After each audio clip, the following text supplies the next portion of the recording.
En tercer lugar, estoy muy contento porque en estas jornadas va a haber un mando que creo que va a ser, nos va a escuchar a una serie de peticiones, porque creo que además de decir lo bien que hacemos las cosas cuando las hacemos bien, para que podamos avanzar, y como ha dicho muy bien antes el almirante Paz, la preparación es determinante, pues debemos de identificar aquellos puntos que no nos salen tan bien y en los cuales, pues, lamentablemente, como veremos al final, si se abre un turno de debate, la medicina subacuática, pues, está en una pequeña o gran crisis. Y como todo tiende ahora a una superespecialización, pues la medicina subacuática es dentro de la sanidad militar quizá una superespecialización que es única y que no existe dentro de la sanidad civil. Bueno, en primer lugar vamos a tener como conferenciante al teniente coronel Martínez Izquierdo, que, como le digo, es compañero y amigo. Hemos colaborado en múltiples publicaciones, es jefe del Servicio de Cirugía Vascular del Hospital Central de la Defensa, es especialista en medicina subacuática y, bueno, pues tiene una gran experiencia. Estuvo destinado en el Hospital de San Carlos, en la Cámara Hiperbárica, y en el Hospital Central de la Defensa, pues siempre ha sido un hombro en el que yo me he apoyado siempre que ha sido necesario. Creo que voy a hacer la presentación de todos los ponentes, porque como somos menos, y en segundo lugar tenemos a la teniente coronel Valero, que es la actual jefa del Servicio de Medicina Hiperbárica del Hospital Central de la Defensa, que tomó mi relevo, que es especialista en pediatría y que, bueno, va a tener la suerte de inaugurar una supercámara en breve, en el año que viene, y, bueno, seguro que nos cuenta algo. Luego tenemos al capitán Ismael Berrocal, que hoy lo he conocido personalmente, aunque no hemos escrito mucho por WhatsApp y por correo, que está destinado en la enfermería del Arsenal de Cartagena y que ha cubierto, pues, diversas maniobras con la unidad de MCM y demás. Y sin más, pues paso la palabra al teniente coronel.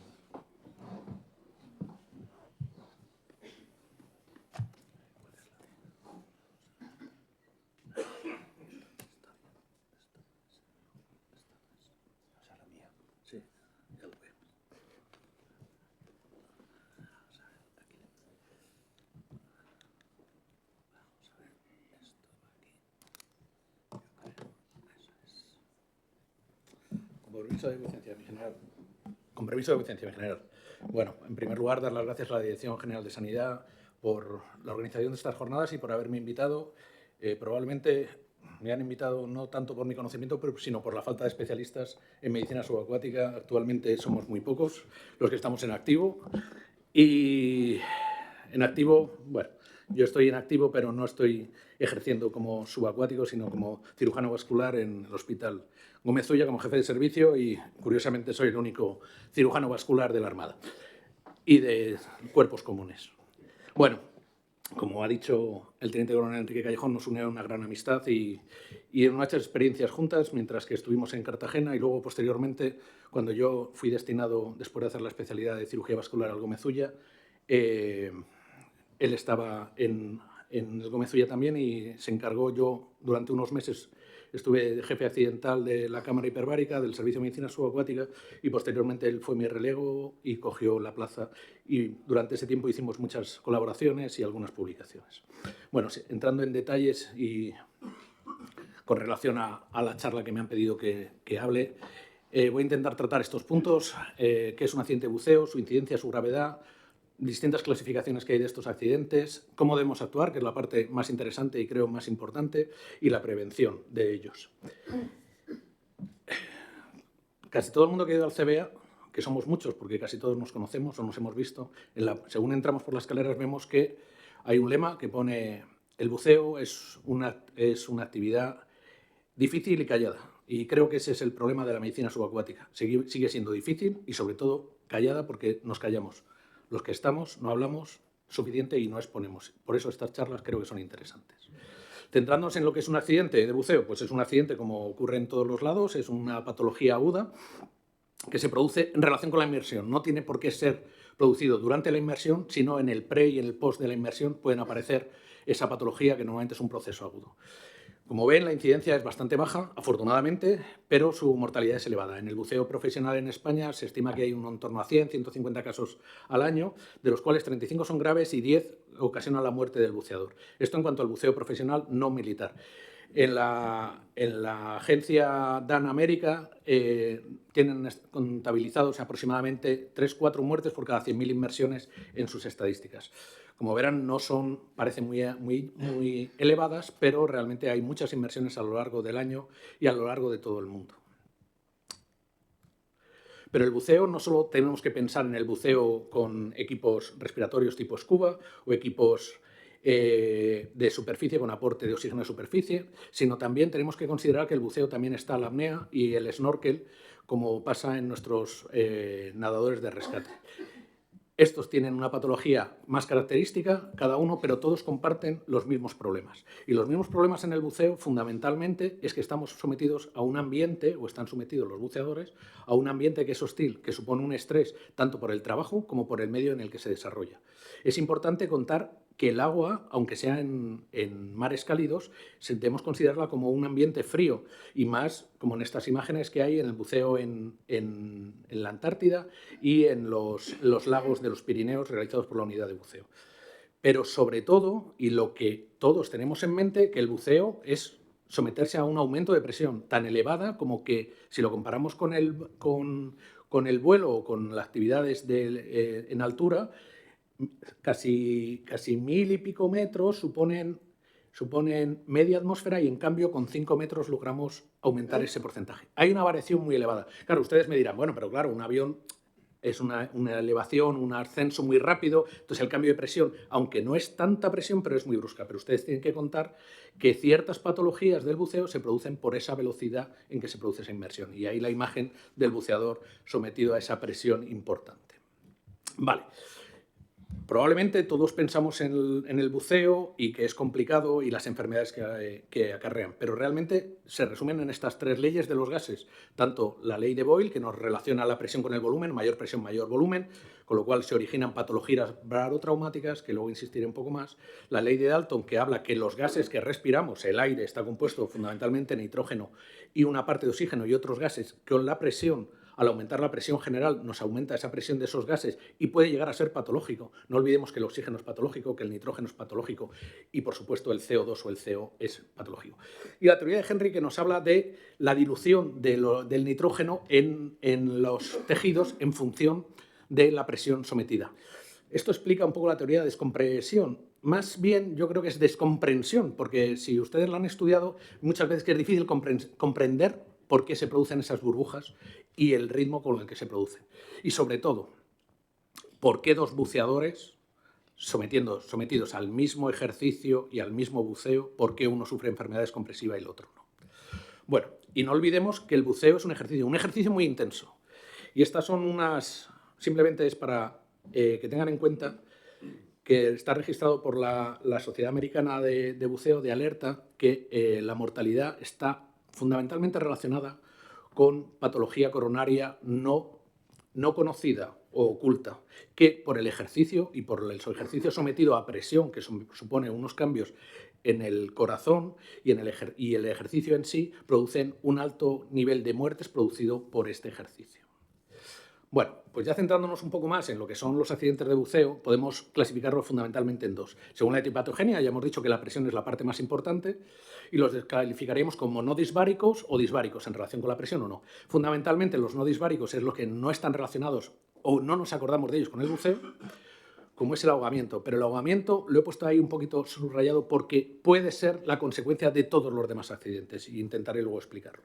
Por supuesto, lesiones por flora y fauna, traumatismos acuáticos con la embarcación o con otras actividades, el mareo, que puede ser grave en un buceador, y sobre todo los síncopes termodiferenciales. Hay que contar que los equipos de buceo están hechos para protegernos del frío, pero cuando vamos en una embarcación durante mucho tiempo pueden producir a la entrada en el agua un síncope termodiferencial o lo que hemos llamado siempre un corte de digestión y producir el ahogamiento del buceador por pérdida de conocimiento. Y dentro de los disbáricos, ya lo he introducido un poco, el barotrauma, las toxicidades de gases, bien sea por aumento de la presión y aumento de la toxicidad, como por la hipoxia, por la falta. Eso muy específico, fundamentalmente, en el buceo en apnea, que aparece el síncope de los 7 metros, muy característico de la falta de oxígeno durante el periodo de ascenso. Y las que más nos acordamos en los accidentes de buceo y que todos pensamos en ellas son la enfermedad descompresiva y el síndrome de hiperpresión intratorácica, también llamada barotrauma pulmonar, sobreexpansión pulmonar, que es probablemente el más grave y el que tiene más repercusión a la hora de la mortalidad. Pero una clasificación que yo considero mejor es atender los accidentes de buceo según la fase de buceo. Según la fase de buceo, nos va a decir un poco el buceador dónde le ha sucedido, dónde ha presentado el problema. Por supuesto, hay una fase no específica, como son los traumatismos, los que hemos hablado de no disbáricos, pero otras fases que, aunque no son cajones totalmente cerrados, pero se solapan unos con otros. Si bien es cierto que normalmente los problemas se producen de barotraumatismos en el descenso por aumento de la presión, pero también en el ascenso pueden producirse, y sobre todo el temible barotraumatismo pulmonar. Por otro lado, en el fondo, fundamentalmente son los tóxicos, toxicidad por los gases. Ya he dicho que al aumentar la presión general, aumenta la presión de los gases, y una botella de aire comprimido mal cargada porque se haya contaminado con gases CO2 o CO, que respirando en medio ambiente no da problemas, debajo del agua puede producir una intoxicación severa. O el oxígeno, que en principio no lo tenemos considerado como tóxico, pero a alta presión nos produce problemas, sobre todo en los equipos de circuito cerrado que utilizan pues, los buceadores de combate fundamentalmente. Los barotraumatismos fundamentalmente se pueden producir en el descenso, pero en el ascenso es básico el barotraumatismo pulmonar por su gravedad, como he dicho. Pero también se pueden producir en el oído por un problema de sinusitis, congestión nasal, la trompa tubárica que no esté funcionante y el dental. Como han dicho antes en la anterior sesión, odontología es muy importante, en estos casos la prevención, pero pueden producir un problema grave. Y en superficie lo que nos encontramos al paciente, cuando lo encontramos, nos cuenta una sintomatología de enfermedad descompresiva, neurológica o no neurológica y un síndrome de hipertensión. ¿Por qué digo que es importante y he dicho antes que los ahogados o el ahogamiento lo podemos meter en todas? Porque cualquiera de estas patologías puede causar un momento de estrés al buceador por un traumatismo, por un barotraumatismo en el oído y suponer su ascenso a superficie de forma brusca sin hacer la descompresión correcta. Y todo eso nos puede llevar a que en superficie nos encontremos con un buceador ahogado, semiahogado, con patología de pérdida de conocimiento. Y ese es el momento, por eso digo que la fase de buceo en la que se produce nos puede ayudar a orientar o por lo menos iniciar la orientación del diagnóstico. Es importante saber que en el buceo siempre es en mínimo en pareja. El acompañante que no sufre patología nos puede informar muy bien de cómo ha sido ese problema. Centrándonos más en las enfermedades de buceo, típicamente de buceo y las que tienen renombre, pues está la enfermedad descompresiva, obviamente que casi todos ya conocemos, clasificada clásicamente en 1 y 2, porque sea musculocutánea, o porque sea 2, que tenga sintomatología neurológica o cardiopulmonar si es muy explosiva, o incluso de oído interno con vértigos. Si bien he puesto una imagen ahí del puente de Brooklyn, que muchos de ustedes conocerán, simplemente para hacer un recuerdo histórico. La primera enfermedad descompresiva se diagnosticó en 1800 por los puentes de Brooklyn, porque estaban trabajando a presión bajo el agua, en unos cajones, que de hecho se llamó enfermedad de las cajones, porque eran cajones que a la vez, al generar presión con aire, lograban que pudiesen trabajar en los fondos y preparar los cimientos para esto. Y ahí empezaron con los dolores musculares, enfermedad descompresiva, y desde ahí pues, se desarrolló todo lo demás, que es la historia de la medicina subacuática. Pero sí que debemos tener en cuenta que la enfermedad descompresiva, yo siempre digo que las patologías del buceo no son del buceo, son del buceador. Entonces, evolucionan en el tiempo. Son determinantes las características del buceador, son determinantes la forma que ha hecho el buceo y la clínica es evolutiva, igual que cuando tenemos un resfriado puede evolucionar a neumonía o quedarse en un simple catarro. Entonces tenemos que tener en cuenta que toda la patología, aunque sea denominada enfermedad descompresiva tipo 1, puede evolucionar y puede pasar a una tipo 2 y el paciente debe seguir tratamiento y seguimiento durante al menos 48 horas. Como ven, la patología descompresiva normalmente aparece en las primeras 24 horas, casi el 100%. Más allá es difícil que podamos decir que es una enfermedad descompresiva y que no sea otra patología asociada.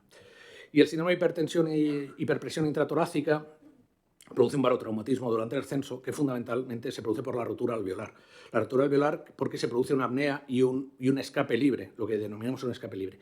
Esto puede estar asociado a una situación de estrés, como he dicho, una situación de peligro o una situación de pérdida de oxígeno y hace de aire, una liberación o un ascenso no controlado, sin expulsar el aire. Antes en el centro de buceo, en los cursos, eso lo puedes corroborar tú mejor, se hacían escapes libres para los buceadores, haciéndoles respirar a 30 metros, aire y subir, e ir soltando el aire para aprender esto. Luego se ha desechado un poco por los riesgos que tenía. Pero si ven la última imagen, es la más característica. No sé si se aprecia. Se ven es un corte a nivel cerebral y en los vasos se ven pequeñas burbujitas producidas por ese embolismo. Ese embolismo, la rotura de los alveoles produce, como en la imagen radiográfica, un enfisema, que no sé si se aprecia. Se puede producir un hemotoras y al salir a superficie, cuando hace el aspirado de respirar, esa rotura alveolar hace que entre aire en el torrente circulatorio y produce un embolismo arterial de gas, fundamentalmente a nivel cerebral, que es exactamente igual y clínicamente igual que un ictus. La diferencia es que el trombo que se produce en el ictus por un desprendimiento de una placa de ateroma en carótida o de un trombo a nivel auricular en una fibrilación auricular, esto es una burbuja de aire, pero fisiopatológicamente produce una obstrucción a nivel del riego sanguíneo a nivel cerebral. Esta es una pequeña tabla, no quiero insistir mucho, pero para la practicidad es la diferencia entre una enfermedad descompresiva y un embolismo. Fundamentalmente es la forma en que se produce, la aparición y las necesidades de profundidad y la localización. Fundamentalmente el embolismo arterial gaseoso es el sistema nervioso central a nivel cerebral. En cambio, la enfermedad descompresiva es a nivel medular por una congestión a nivel normalmente de torácica distal hacia abajo y produce una paraplegia a nivel del buceador. Y sobre todo hay que tener en cuenta, por eso son las imágenes, bueno, ahí ven una imagen abajo del todo de Jacques Cousteau, creo que conocido por todos. La enfermedad descompresiva no se produce, insisto, habitualmente en el momento del descenso, sino cuando se están fumando un cigarrito y tomando unas cervezas. Siempre aparece normalmente en las primeras horas, pero no inmediatamente en la salida. Y la imagen que hay en una piscina es porque tienen que tener en cuenta que no, para una enfermedad por embolismo arterial de gas, no precisa una gran profundidad, sino simplemente una variación de en torno a 2 metros sin respirar. Da igual que esté a 30 metros que en una piscina puede producirse un embolismo pulmonar porque la presión que soporta el alveolo no es más allá de 1,8 attas. Bueno, y centrándonos en el tema, porque no sé exactamente cómo vamos de tiempo, creo que bien, porque hablo muy rápido y eso los que me han oído alguna charla ya lo saben. Centrémonos en lo que creo que es lo que me han pedido. Lo anterior era una introducción, un poco larga, pero el tratamiento de accidentes de buceo, fundamentalmente, pues son los primeros auxilios que debemos dar, cómo hacer una evacuación de ese paciente, de ese buceador y su tratamiento definitivo, que es el tratamiento recompresivo. En cuanto a los primeros auxilios, es fundamental, ya lo he dicho, la valoración inicial, saber qué es lo que ha pasado, cuándo ha pasado y dónde ha pasado. Pero eso se nos dificulta cuando encontramos un buceador inconsciente. Cuando encontramos un buceador inconsciente, obviamente lo primero que tenemos que hacer es las maniobras de RCP. Fundamental, saben los 4 pasos, pero el primero es avisar, poner en comunicación y decir que tenemos un accidente de buceo, que se prepare todo el sistema que tenemos preparado ya. Obviamente no debemos considerar, y lo he puesto en rojo muy destacado, no debemos considerar muerte por ahogamiento a un buceador sin se le ha hecho la RCP y sin se le ha recomprimido. Quiero que entiendan que la muerte de un buceador, salvo que sea no disbárica, lo que hemos hablado de un traumatismo, o un accidente por una agresión de un animal o una flora y fauna, la muerte se produce fundamentalmente por una enfermedad descompresiva brusca que se va a producir por un salto o una ausencia de descompresión, una omisión de descompresión y va a producir una afectación a nivel cardiovascular, fundamentalmente cardíaca, porque se producen choques, se produce un aumento de burbujas exagerado y el pulmón, como todos saben, es un filtro fantástico para casi todos nuestros problemas que van dentro de la circulación, los trombos que aparecen en las piernas, terminan en un embolismo pulmonar y muchos aparecen desapercibidos y el cuerpo logra disolverlo, y con las burbujas que se generan con la enfermedad descompresiva pasa parecido. ¿Cuál es el problema? Cuando se forman demasiadas, porque ha habido una descompresión brusca, como en un escape, se puede producir un bloqueo a nivel cardíaco y producir una parada. Al igual que he explicado, el síndrome de rotura alveolar por un síndrome de barotraumatismo pulmonar, se produce un ictus severo que puede llegar a la parada cardíaca. Si no recomprimimos, no sabemos si hemos dado el tratamiento etiológico correcto. Debemos recomprimirlo siempre que podamos. Si es un buceador consciente, nos llega fuera quejándose de dolor de oído, dolor en el pecho, mareo, vértigo, pues debemos considerar si tiene esas características típicas de un accidente de buceo. Pero siempre, ante la mínima sospecha y el buceo realizado, la actividad realizada, debemos considerarlo como un accidente disbárico e iniciar el tratamiento precámara, que creo que es la parte más importante que debemos hacer. Pero reitero que en la valoración inicial debemos registrar, se ha dicho antes en las anteriores ponencias, hay que registrar, anotar. El coronel Navarro ha insistido mucho. Es cierto, quizás para la estadística no tanto, que también, pero sí porque nos va a dar una ayuda. Tienes que contar que esto es como el triaje o la acción en un hospital de la unidad de urgencias.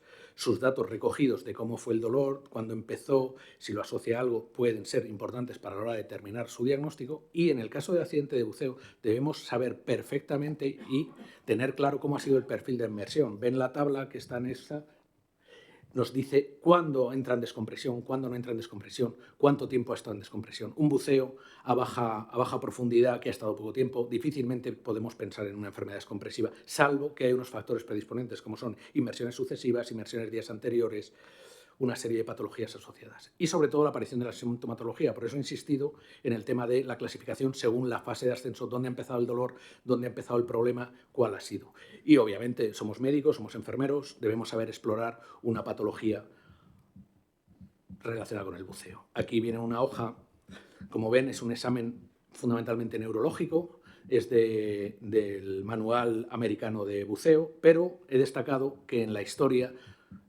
es importante registrar cuándo apareció, el número de horas del último buceo, qué profundidad, todos los datos que pueden ser concernientes al tipo de buceo, porque nos puede ayudar mucho a la hora de determinar. Y la exploración neurológica, pues yo siempre digo, no todos somos neurólogos, pero sí todos sabemos distinguir si un paciente es inestable, si se cae para los lados, si tiene fuerza contra resistencia, si nos aprieta las manos, si levanta las cejas, si saca la lengua.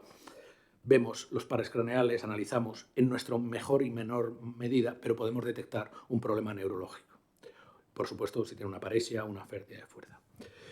¿Qué hacer ante estos accidentes? Pues ya he dicho, he insistido e insistiré, es fundamental documentar el accidente y explorarlo. Esto nos va a ayudar para el futuro, porque la exploración va a variar con el tiempo. Hemos dicho que la enfermedad es compresiva y las patologías de buceo disbáricas evolucionan en el tiempo. Es importante explorar y reiterar las exploraciones. ¿Qué es fundamental en los accidentes de buceo? Lo que tienen subrayado en más negro, el oxígeno normovárico y la hidratación. El oxígeno normovárico, la imagen que ven es un equipo especial, es un circuito cerrado, muy práctico, porque con una pequeña botella de 5 litros conseguimos mantener oxígeno al 100% durante mucho tiempo, pero obviamente no siempre es disponible, y lo que sí que tenemos que tener es una botella de oxígeno con una máscara con respirador, con reservorio, que con eso nos da un aporte suficiente. ¿Qué buscamos con el oxígeno normovárico? Pues fundamentalmente oxigenar todo el organismo. Pero aparte de oxigenarlo, las zonas que estén en isquemia, logramos que la eliminación del nitrógeno que tenemos residual y el nitrógeno de burbujas, logramos que con una mayor presión, a la misma presión, pero una mayor concentración en alveolo de oxígeno, logramos que ese nitrógeno se disuelva. Y las burbujas, obviamente, a nivel cerebral no podemos hacer mucho con el oxígeno, reducirlas, pero sí aportar una gran cantidad de oxígeno por otras ramas que no están afectadas y lograr por lo menos que esa necrosis a nivel cerebral sea simplemente una isquemia recuperable. En cuanto a la hidratación, no he tachado un suero, que no sé si se distingue, pero es suero glucosado. No se debe utilizar suero glucosado por problemas a nivel cerebral. Y debe hidratarse. ¿Cuánto hidratarse? Pues si está consciente no hace falta coger una vía, aunque siempre es interesante, pero en esos momentos, y depende de la situación en la que estemos, si estamos en una embarcación o no, pues una hidratación oral es suficiente, debe hidratarse abundantemente. El buceo, aparte de todo el ejercicio que hemos dicho, se produce una deshidratación por la diuresis de inmersión. nos entran muchas ganas de hacer PIR cuando buceamos simplemente por la distribución de la sangre de los miembros inferiores a nivel general y nuestro riñón recibe mucho aporte sanguíneo y filtra mucho más de lo que estamos en situación normal, con lo cual se fomenta la diuresis y se genera una deshidratación en todo buceador. En cierto modo, los buceadores que después se toman una cervecita está justificado, no la cervecita, sino la hidratación posterior. Pero es por eso, fundamentalmente. Claro, tienen mucha sed. La hipotermia es importante. Hemos dicho que están en un ambiente frío, aunque sean las aguas cálidas del Caribe, pero para nuestro organismo a 37 grados es frío. El frío es importante porque favorece la formación de enfermedad descompresiva. La enfermedad descompresiva asociada a la hipotermia se forman mayor cantidad de burbujas de nitrógeno y por eso debemos proteger de la hipotermia, independientemente de que es importante. Y la posición. Siempre se ha hablado mucho de la posición.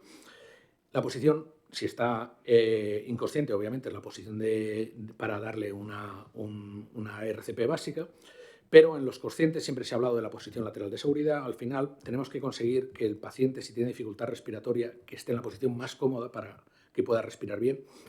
Y siempre se ha hablado que en la enfermedad por embolismo arterial de gas tenemos que ponerle un poco con la cabeza boca abajo porque las burbujas irán hacia los pies en vez de hacia la cabeza. Yo creo que no está basado en mucho científico, pero sí que es verdad que es lo que se aplica. ¿Y los fármacos? Pues realmente no hay nada demostrado que no haya ningún fármaco que sea útil para la enfermedad descompresiva. Se ha hablado de heparina, se ha hablado de darle un adiro, darle un ibuprofeno. No es recomendable tratar el dolor porque nos enmascara los síntomas que pueden aparecer y, como he dicho, es una enfermedad evolutiva. Si le damos un paracetamol con nuestra mejor intención para quitarle el dolor, vamos a tener problemas para ver si evoluciona favorable o desfavorablemente ese accidente y puede, lo que es una enfermedad leve, transformarse en una crónica. Bueno, pues una vez dicho esto, es importante, depende de dónde estemos, si estamos haciendo un ejercicio de buceo con nuestra unidad. Aquí hay gente personal de enfermería y de medicina que trata en unidades de buceo, ha estado en unidades de buceo, sabe que depende de la situación tenemos que intentar evacuar el accidentado de buceo a un sitio donde tenga cámara hiperbárica porque ese es el tratamiento del accidente de buceo. Debemos evitar retrasos, pues ya he dicho que es una patología que va evolucionando en el tiempo, no debemos estar intentando hacer cosas que no aportan nada al paciente y al cambio pueden agravarlo. Debemos seguir aportando la hidratación y la oxigenación al máximo. Eso es importante. La hidratación es fácil porque no ocupa mucho, pero el oxígeno ocupa mucho volumen y hoy lo sabéis todos que una botella de oxígeno tiene una limitación según el flujo que le demos, que daremos un flujo de 8 litros al menos para tener un reservorio aceptable. Entonces tenemos que contar que el traslado nos puede hacer llevar mucha cantidad de oxígeno. ¿Y dónde trasladarlo? Pues obviamente donde podamos, donde haya una cámara hiperbárica. Preferiblemente, pues siempre un hospital que tenga un servicio de medicina hiperbárica 24 horas. Luego tenéis que saber que muchos servicios de medicina hiperbárica, civiles y militares, no tienen ese servicio de 24 horas alertados, al menos alertados. Afortunadamente nosotros y en el Hospital de Ferrol y en San Fernando, dependientes de la inspección de la Dirección de Sanidad y de Armada, tienen un sistema de alertado y se puede recurrir a ellos. Pero si no, tenemos que ir a donde haya personal alertado sanitario con cámara, como puede ser el Centro de Buceo de la Armada. ¿Vale? Si tenemos que trasladarlo, pues eso ya lo sabéis, debemos evitar altura. ¿Por qué? Porque esas burbujas que hemos producido por la ley de Boyle lo que van a hacer es crecer en tamaño si reducimos la presión, aunque sea poca por la altitud, pero se va a aumentar esa burbuja y va a ocasionar mayor patología. La cota de 300 metros es la que se estipula, más o menos, pero no siempre se puede cumplir porque, como bien sabéis, un traslado a una ciudad difícilmente podemos volar en 300 metros. Los tratamientos, como veis en las imágenes, esa es una cámara portátil, bueno, trasladable, cuando menos. Para dar tratamientos en zonas donde el traslado sería dificultoso. Y abajo está el buque de salvamento y rescate Neptuno, que tiene, obviamente ahí es donde se hacen los buceos de gran profundidad y tiene una cámara instalada y obviamente podemos tratar en ellos, pero con las dificultades que tienen. Como veis, las cámaras son más bien pequeñas. La enfermedad descompresiva tipo 1, estandarizado, es una tabla 5. Como veis, el tiempo estándar o el tiempo que dura esa tabla son 2 horas y 15 minutos, pero pudiendo prolongar en unos periodos, máximo 3 horas. Si os fijáis en esa cámara, es más bien pequeña, incómoda para pasar 2 horas.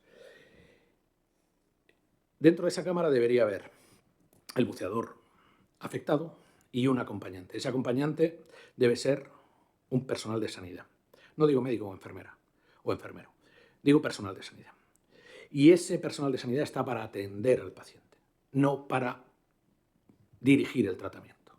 Dentro de la cámara, si alguno lo habéis experimentado, hay mucho ruido, mucho calor, porque una de las leyes de los gases que habla mayor presión, mayor temperatura. Cuando nos metemos en una cámara entramos en un auténtico anticiclón y nos ponemos como 5 o 6 grados más. Más el nerviosismo, el estrés dentro y el ruido, difícilmente puedes tomar decisiones de actuación. Al final eres un mero transmisor de las actuaciones que te diga el que está fuera, que es el que debe dirigir la actuación.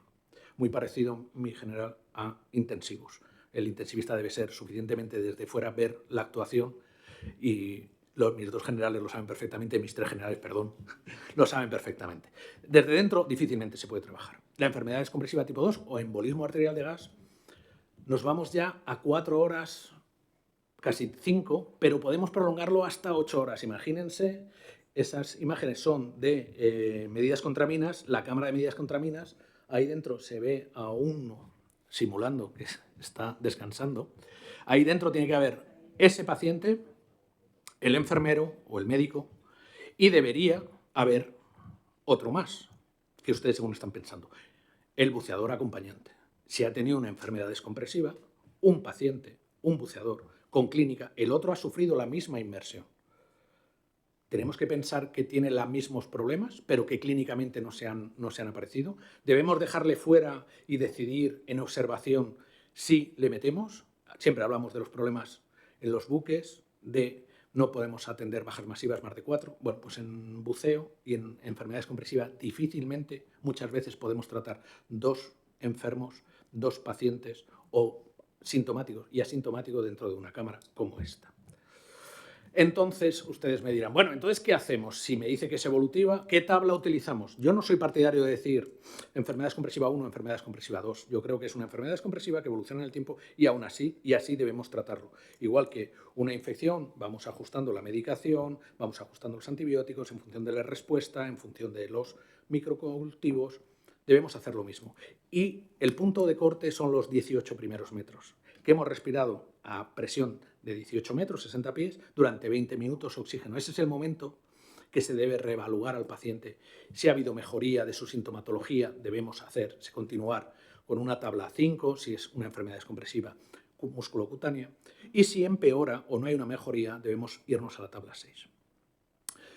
En las imágenes que ven, esas son cámaras dependientes de Armada, solo he querido traer estas, la de abajo es la cámara que está ahora mismo dependiente de Cádiz y en la que yo estuve trabajando, en San Fernando, y la de arriba es la de Ferrol, que es más antigua pero está mejor dotada, a mi particular, que también tuve la suerte de trabajar con algunos miembros de sanidad que están aquí en esta charla, y tiene una posibilidad de tratamiento intubado con 2 cámaras que están unidas pero separadas, en una cual es de intensivos, que es la que ven abajo, con unas camas verdes, que tiene respirador, tiene mucha dotación y sin embargo es una cámara antigua, pero está, la verdad, muy bien dotada.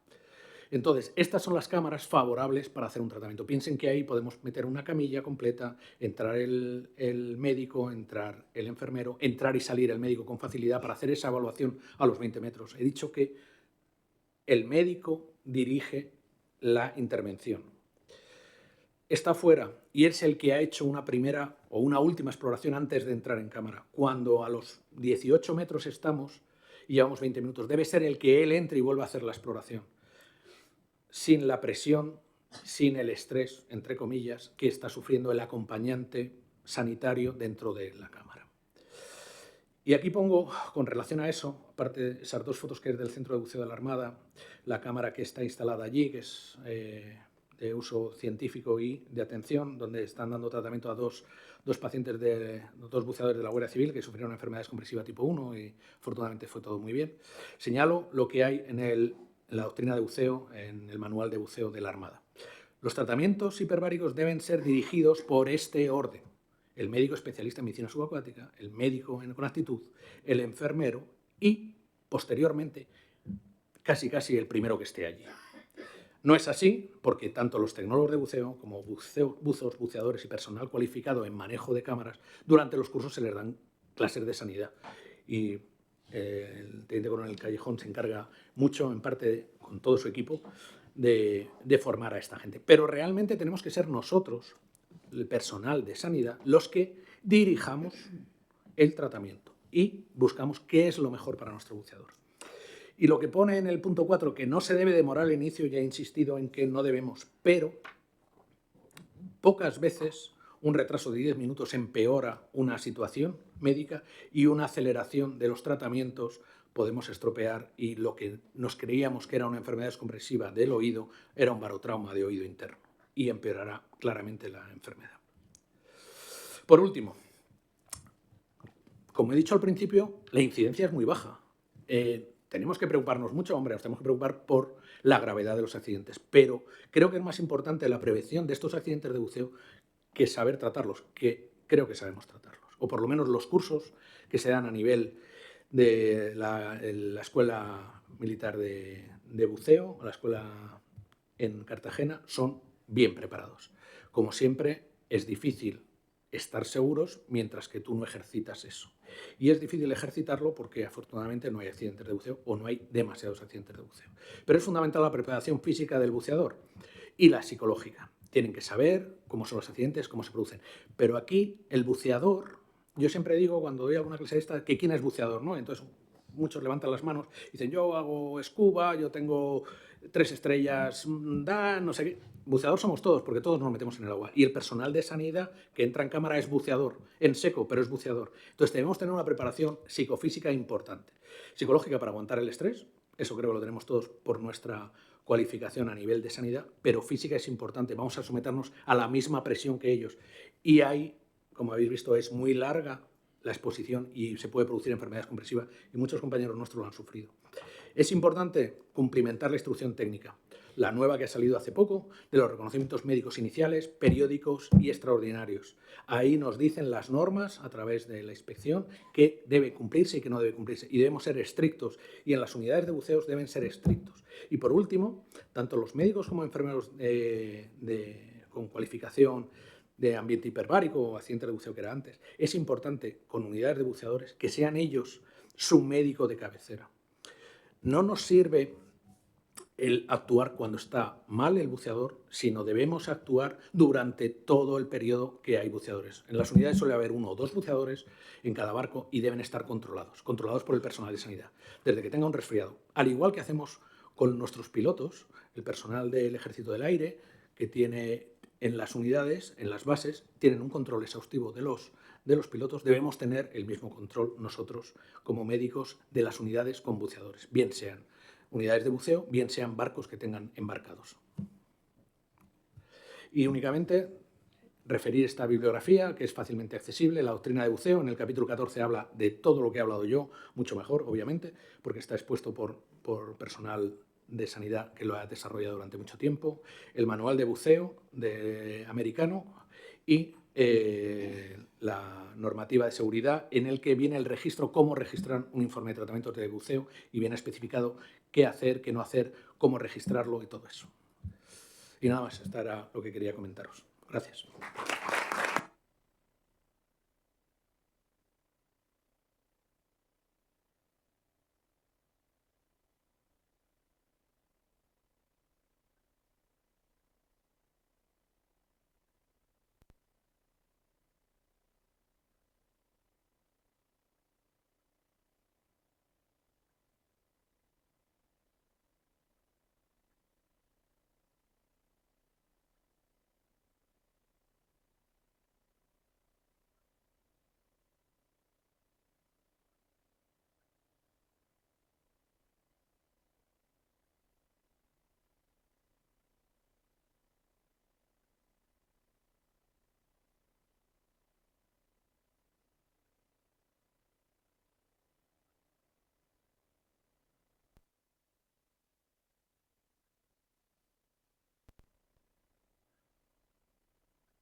Con su permiso, mi general, en primer lugar agradecerle a usted y a toda la División Armada por invitarme a esta mesa redonda. Para mí es un enorme placer. estar con mis compañeros, tanto el teniente coronel Callejón como el teniente coronel Martínez Izquierdo. Son más que compañeros, son mis maestros en la especialidad. Me sigo apoyando en ellos diariamente. Y he tenido la suerte de estar destinada con el capitán Berrocal también en la base de submarinos, por lo tanto estoy entre amigos. Bueno, pues a mí me toca hablar de paciente crítico y de cámara hiperbárica. Un pequeño índice. Yo voy a hacer una pequeña descripción como jefa del Servicio de Medicina Subacuática e Hiperbárica del Gómez Ulla, que soy actualmente. Voy a hablar de la doble funcionalidad de la que tenemos, una pequeña definición de lo que es la oxigenoterapia hiperbárica y en qué caso nos vamos a encontrar un paciente crítico que precise tratamiento en cámara y que necesite oxigenoterapia hiperbárica, intentando dar el máximo enfoque dentro de la sanidad operativa en la Armada desde mi lugar ahora en el hospital. Bueno, pues el Hospital Central de la Defensa Gómez Ulla lo conocen todos. El servicio está en la planta baja del edificio de mínimos.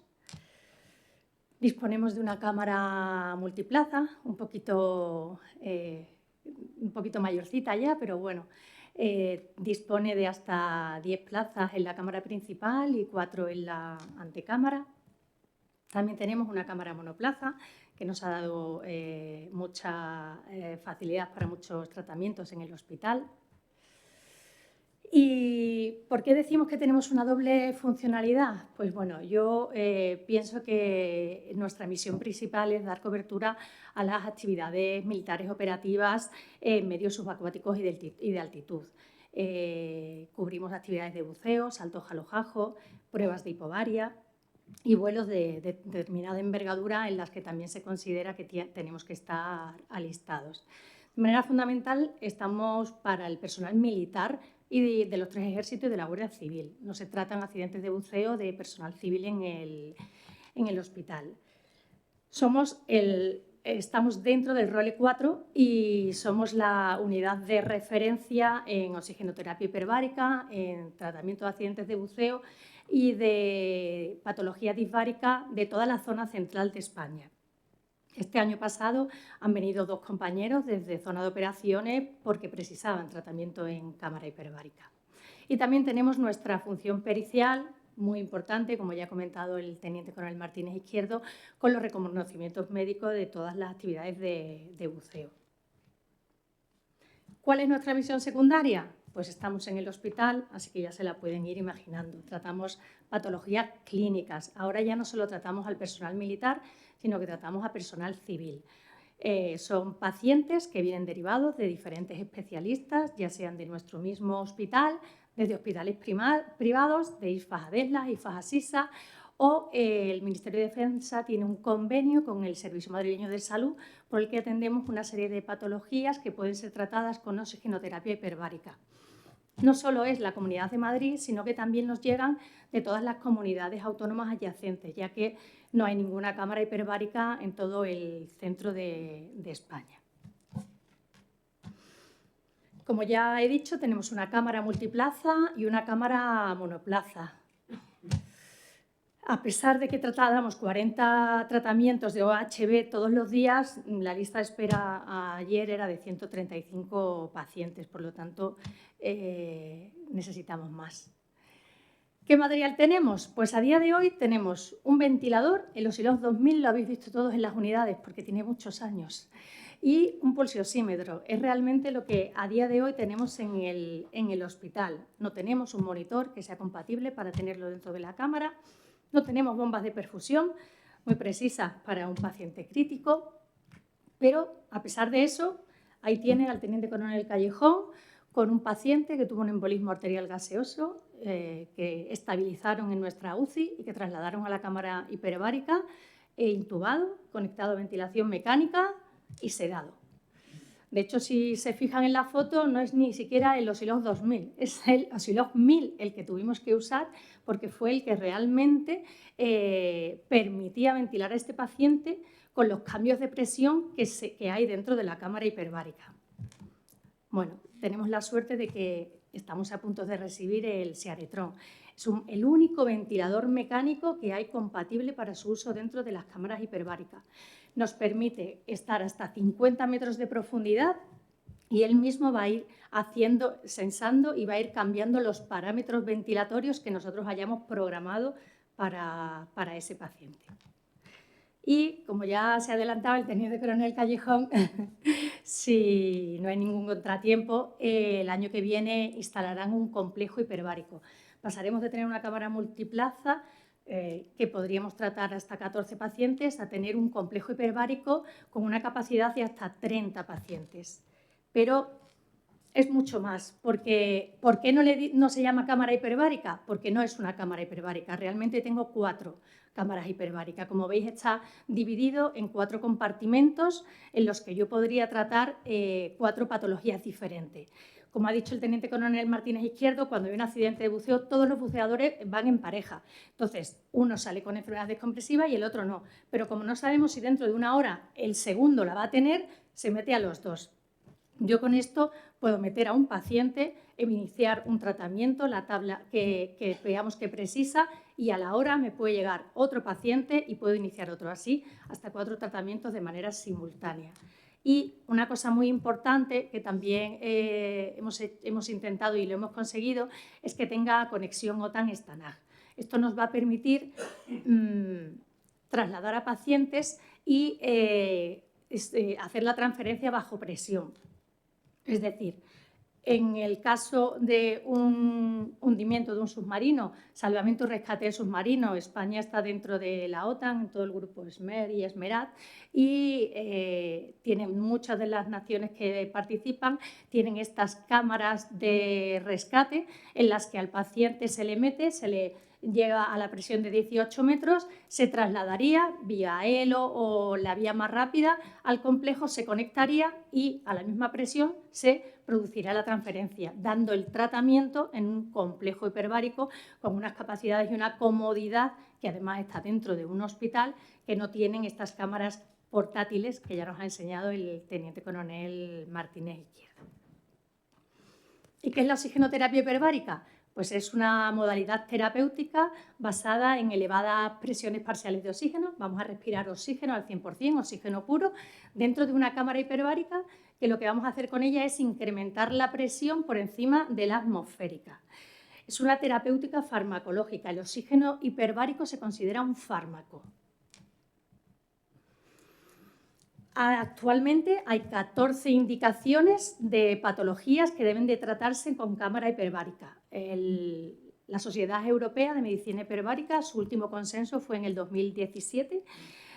Yo aquí destaco en negrita las 4 patologías que pueden traerme a un paciente crítico que tengamos que meter en la cámara, que van a ser las intoxicaciones por monóxido de carbono, la enfermedad descompresiva, el embolismo gaseoso y las infecciones bacterianas anaerobias. Los americanos en el 2023 ya hicieron su 15ª edición, así que espero que a lo largo de este año o el que viene la europea también haga la actualización. ¿En qué se basa la oxigenoterapia hiperbárica? Pues son efectos derivados del aumento de la presión ambiental. Para que consideremos que estamos dando un tratamiento de OHB, tenemos que estar entre 2 y 3 atmósferas absolutas. Menos no se considera. Y también el aumento de la presión parcial de oxígeno. Nosotros vamos a administrar oxígeno al 100%. Antiguamente lo hacíamos a través de mascarillas, yo en el hospital lo hacemos a través de cascos, porque me parece mucho más fácil para los pacientes y dependiendo de la situación. Y, por supuesto, del efecto combinado de ambos. En función de la patología, pues vamos a usar una presión de tratamiento. Podemos usar diferentes gases, aunque en líneas generales usamos el oxígeno. Vamos a dar un número de sesiones que creamos que le corresponden y un tiempo de exposición a esta presión. Fisiología de la oxigenoterapia hiperbárica, pues ya se ha adelantado el teniente coronel. Vamos a tener de manera fundamental 2 efectos. El efecto mecánico, volumétrico, ley de Boyle-Mariot. Al aumentar la presión sobre una masa gaseosa, su volumen va a disminuir de manera inversamente proporcional. Y el efecto solumétrico, la ley de Henry, y es que la solubilidad de un gas en un líquido va a depender de las presiones parciales de dicho gas sobre la solución. Con estas 2 leyes vamos a ser capaces de explicar por qué nos va a ayudar la oxigenoterapia hiperbárica. El efecto fundamental y principal de la oxigenoterapia hiperbárica es que va a aumentar la concentración de oxígeno que va disuelto en el plasma. Como todos sabéis, todos necesitamos oxígeno y nosotros el oxígeno lo llevamos a todos sitios por la hemoglobina que va en la sangre, que ya va saturada al 90 y muchos %. Pero en 100 mililitros de sangre hay 0,3 mililitros de oxígeno. Con 3 atmósferas absolutas y al 100% de oxígeno vamos a incrementar eso más de 22 veces. Hablamos de 6,8 mililitros en cada 100. Este es el efecto fundamental y el fundamento que explica la oxigenoterapia hiperbárica para la mayoría de las patologías, como son, por ejemplo, el incremento del gradiente de difusión del oxígeno a nivel tisular. Evidentemente, tenemos más oxígeno, pues desde los capilares va a llegar a más sitio. ¿Qué nos dice el efecto Krog? Que este incremento de la tensión de oxígeno va a ser que aumentemos el volumen de tejidos 16 veces. Es decir, vamos a llegar a territorios que están isquémicos y a los que no llega oxígeno. ¿Qué vamos a conseguir con este aumento de presión parcial de oxígeno en el capilar? Pues, de manera resumida, estas 4 cosas. Vamos a tener un efecto osmótico, que es antiinflamatorio, un efecto vasoconstrictor, que nos va a ayudar con los edemas, y lo que llamamos efecto de Robin Hood.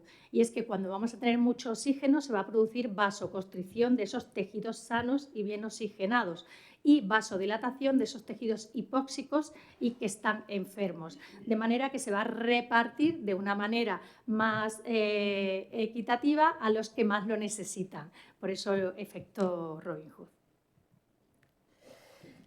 Y volviendo al tema de mi presentación, paciente crítico y cámara hiperbárica. Vamos a tener un paciente probablemente en parada cardiorrespiratoria.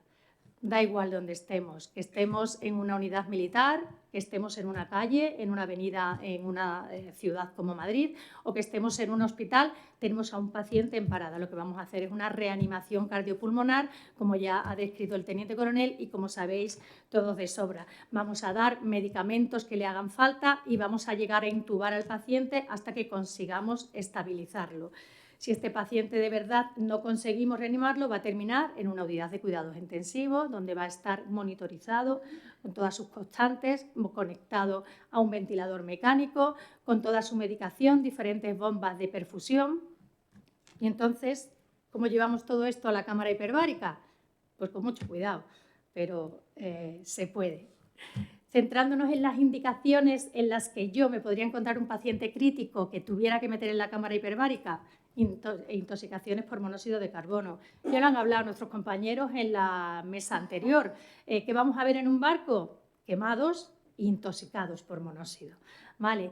¿Cuándo vamos a meter a un intoxicado por monóxido dentro de la cámara hiperbárica? Pues en todos los casos de las mujeres gestantes, no nos deberíamos de dar con ese caso a bordo de un barco, aunque sí que puede ser que vayamos a socorrer otro barco y allí sí que haya una mujer embarazada. Cuando hablamos de que tenemos una carboxiemoglobina mayor del 20%, cuando tenemos hallazgos neurológicos, un cuadro clínico con pérdida de conciencia, compromiso cardiovascular o datos que nos hablan de acidosis metabólica. Además de cuando la sintomatología persiste, además de darle el oxígeno normovárico. Es decir, lo primero en una intoxicación por monóxido vamos a dar oxígeno al 100% aquí a presión atmosférica. Si a pesar de eso los síntomas no mejoran, también sería una indicación de cámara hiperbárica.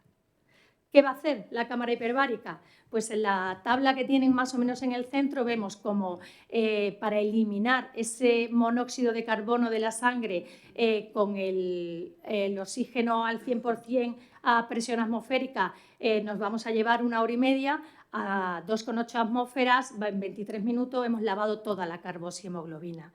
Entonces, ¿qué vamos a hacer? Pues vamos a combatir la hipoxia tisular, vamos a provocar una rápida recuperación y sobre todo vamos a evitar el síndrome neurológico tardío con esta oxigenación por difusión. Y voy un poco más allá. Hasta ahora recogen los libros síndrome neurológico tardío, pero ya se está dando también problemas cardíacos de manera tardía. Entonces, todo esto lo podemos prevenir con el tratamiento de la cámara hiperbárica. Va a reducir el estrés oxidativo, la inflamación, etcétera. Solamente una sesión de 90 minutos a 2,8 atmósferas vamos a conseguir el restablecimiento total y vamos a evitar la aparición de estas secuelas tardías. Volviendo al efecto mecánico y volumétrico y volviendo a la enfermedad descompresiva y al embolismo arterial gaseoso, como ya ha dicho el teniente coronel, la enfermedad descompresiva no es más que un fenómeno de infiltración aérea en tejidos, de manera fundamental y más rápida en aquellos ricos en grasa. Son microembolismos aéreos, sobre todo de nitrógeno, que pueden llegar hasta el colapso medular. ¿Qué va a hacer la oxigenoterapia hiperbárica? Pues va a acelerar la reabsorción de nitrógeno intersticial, va a disminuir el tamaño de las microburbujas embolígenas y va a combatir la hipoxia tisular. Esta no es más que la tabla 6 de descompresión que usamos, que ya las ha descrito el teniente coronel. ¿Y el embolismo gaseoso qué es? Pues es que vamos a tener aire dentro de nuestros vasos.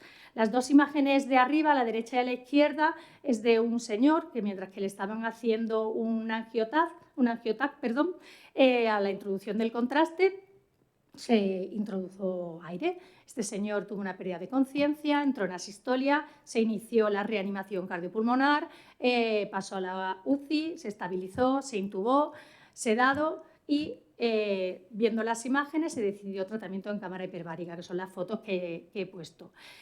La imagen del centro es la imagen del TAC después del tratamiento, es decir, con una sola sesión de cámara hiperbárica eliminamos por completo.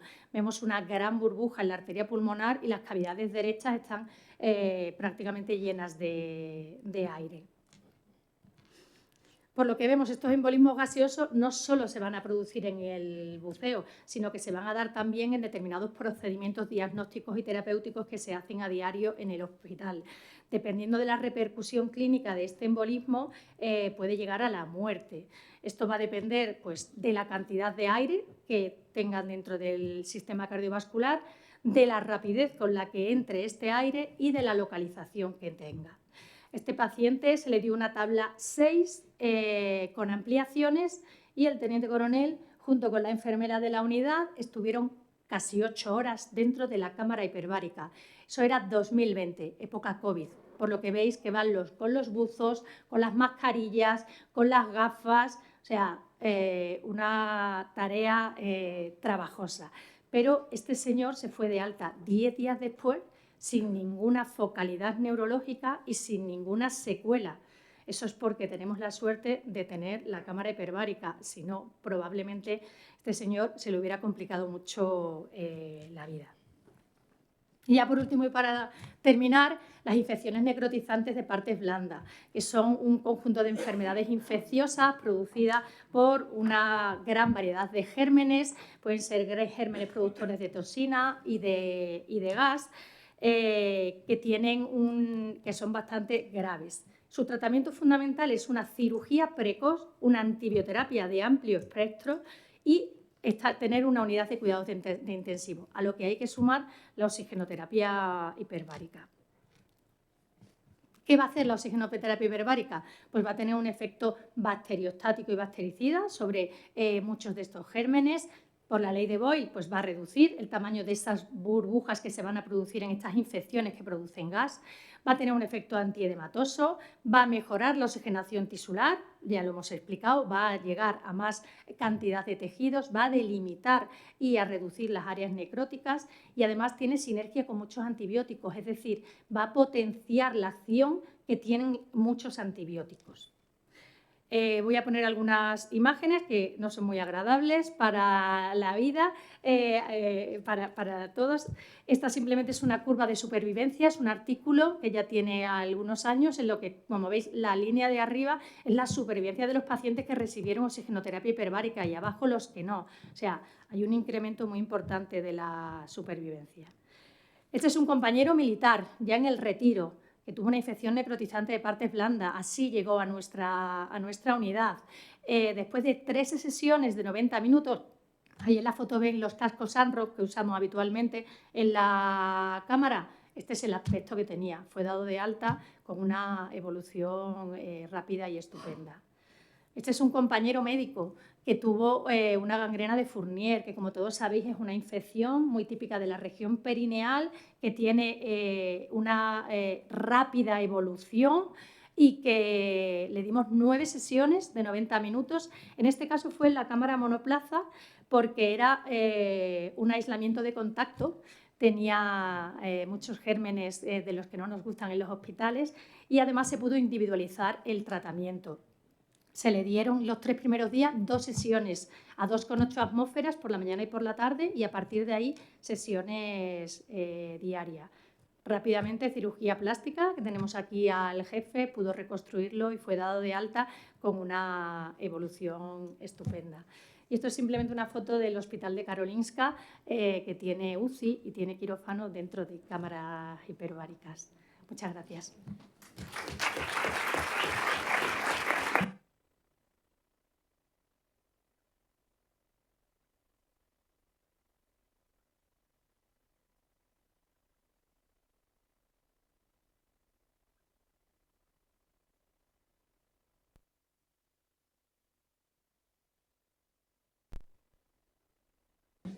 Después de estas dos magníficas charlas, todo el que necesite convalidar el curso de accidente de buceo, a la salida se le convalida. Yo voy a dar una charla un poquito más breve, porque si no, no nos va a dar tiempo al final de debatir un poquito. Y ya, bueno, tan breve no. Bueno, hoy en día que todo está en Internet y todos somos tan adictos un poco a los medios, a las redes, pues uno se va a Internet y falla, efectivamente. Y pone qué significa medicina subacuática y dice que es aquella que se encarga de prevenir y tratar todos aquellos problemas de salud relacionados con el buceo. Pero yo creo que hay que ampliar, y es lo que nos hace un poco especiales a nosotros, que todo lo que ocurre debajo del agua, ya sea submarinos o bajo presión, que son los tratamientos con oxigenoterapia hiperbárica. Entonces, a nivel civil hay dos aspectos que son extremadamente desconocidos y que nos hacen únicos a nivel de la medicina militar, que son el salvamento de submarinos o medicina de submarinos y la oxigenoterapia hiperbárica.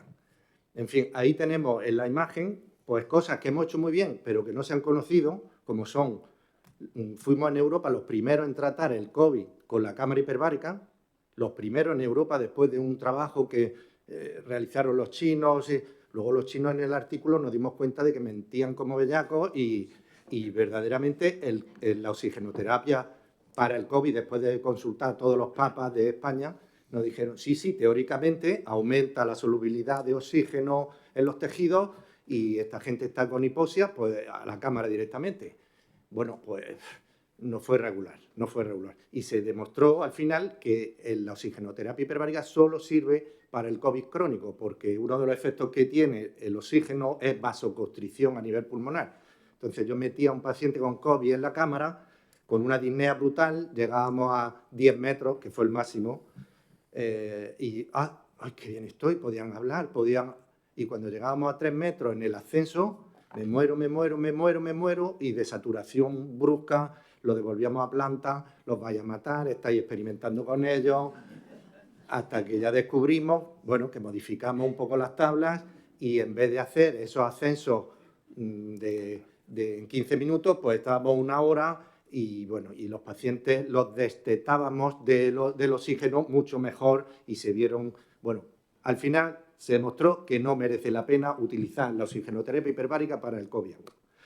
Y luego tenemos ahí nuestro nuevo submarino, el S-81, saliendo por el puerto de Cartagena, que muchos de los que estáis aquí pertenecéis a un grupo, que hablaremos un poquito más tarde, que es el grupo Esmerat, que tiene que funcionar un poco mejor y bueno, pues vamos a intentar hablar un poquillo de ello.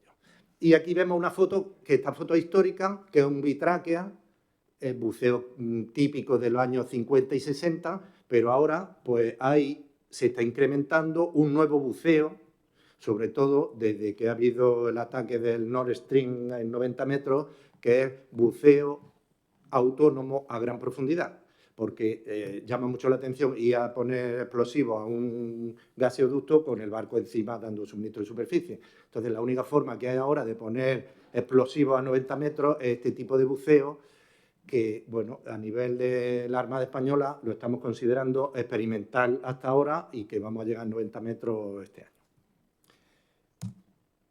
Bueno, aquí el primer problema.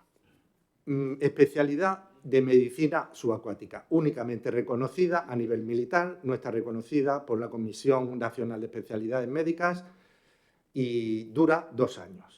Antiguamente los 2 años se hacían en el CBA porque estaba el Hospital del Mediterráneo y todas las rotaciones pues las hacíamos allí y ahora pues se hace 1 año en el Centro de Buceo de la Armada y el resto pues en rotaciones externas que van a la Cámara de Zaragoza, de Ferrol y...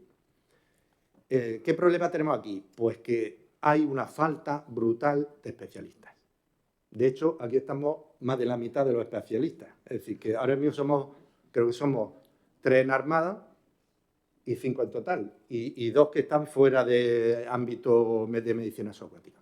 Claro, cada año se publican para los tenientes que egresados 20 y tantas plazas, y 27, por ejemplo, y son 25, pues entonces las 2 últimas son de medicina subacuática, nadie las coge, y entonces siempre tenemos unos agujeros negros como que son Ferrol, digo por distancia, de Cartagena, y Cádiz también, que entonces algún interesado dice, pues a mí me gustaría, pero pues a Ferrol o Cádiz, pues entonces hago pediatría o alergia o vascular.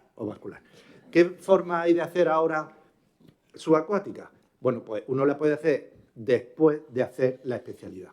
Y encima se convalida, esto lo estoy diciendo porque mi jefe rápidamente me ha mandado un WhatsApp a captación. Entonces, como no haga captación y diga que el centro de buceo es buque insignia y referencia de buceo, pues no vuelves. Efectivamente. Así que, bueno, pues ese es un problema que tenemos ahí. Porque lo ideal sería que Noelia, cuando tenga esa cámara, tenga alguien más que ella de especialista, que ahora está sola. Y si queremos funcionar 24/7, pues necesitamos, como en Armada, una dotación de quilla. Ahí lo dejo. Bueno, luego tenemos el curso de Medicina y Enfermería en Ambiente Hiperbárico, que ahora mismo se está haciendo uno en el CBA, que dura 4 semanas y que se da en 4 semanas, pues lo que ha contado aquí el teniente coronel Martínez Izquierdo y la teniente coronel Valero. Accidente de buceo, barotrauma, desde la física, desde historia de la medicina subacuática, patología crónica del buceo, hasta fauna y flora, porque con el cambio climático pues están entrando una serie de bichos por el Mar Rojo que antes no había y que si un buceador de una fragata toca un Pterois volitans porque es muy llamativo y no tiene enemigos naturales, pues ya se queda sin buceador esa fragata. Bueno, y luego tenemos el curso de Sanidad en Operaciones, que tiene una fase igual que lo que hemos llamado siempre accidente de buceo. ¿Qué pasa? Que antiguamente, a principios de siglo, había un curso de medicina en ambiente hiperbárico y uno de enfermería en ambiente hiperbárico. Y eso se han unido y damos eso juntos y 2 de CSO, cursos de sanidad en operaciones. Eso con respecto a la sanidad. Y luego, si encima nos duplican el buceo elemental, los cursos de buceo autónomo a gran profundidad, pues al final estamos un poco saturados y ahora vamos a ver un poco la situación en la que nos encontramos. Porque si queremos ser centro de referencia, nuestra misión en el centro de buceo es una buena formación, tanto la gente de sanidad como los de los cursos, y que no haya accidentes. Y si hay accidentes, estar lo mejor preparado para tratar un embolismo gaseoso o una enfermedad compresiva grave o lo que sea. Y ahí veo un poco todos los cursos que hay: buceador elemental, tecnología, buceo autónomo a gran profundidad, combate, equipos nuevos que se están implementando, que son muy complejos y que la mayoría de las veces son fallos humanos porque no saben montar el equipo, porque estoy buceando de noche, porque me meto a más profundidad, etc.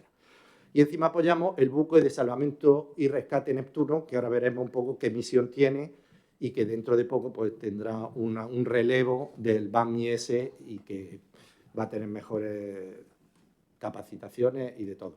Dentro del CBA pues tenemos dos cámaras fijas, 3 portátiles y, bueno, y sobre todo apoyo a la escuela. Porque la escuela, nosotros tenemos un nivel de seguridad o una reglamentación de seguridad que es la PRLSGOV, pero eso es para buceadores normales. Para los alumnos intentamos sobredimensionar esa cobertura. Teniendo en cuenta, como veremos ahora, que se hacen 500 escapes libres al año, pues el escape libre, ahora veremos un poco, es lo que nos hace a nosotros especiales, porque esto no lo hace nadie a nivel civil y a nivel internacional. Hubo una época que lo hacían mucho, en los años 70-80, hubo muchos accidentes mortales y vieron que legalmente la vida de un buceador valía lo que valía, echaron atrás y ahora están haciéndolo con otras medidas de seguridad.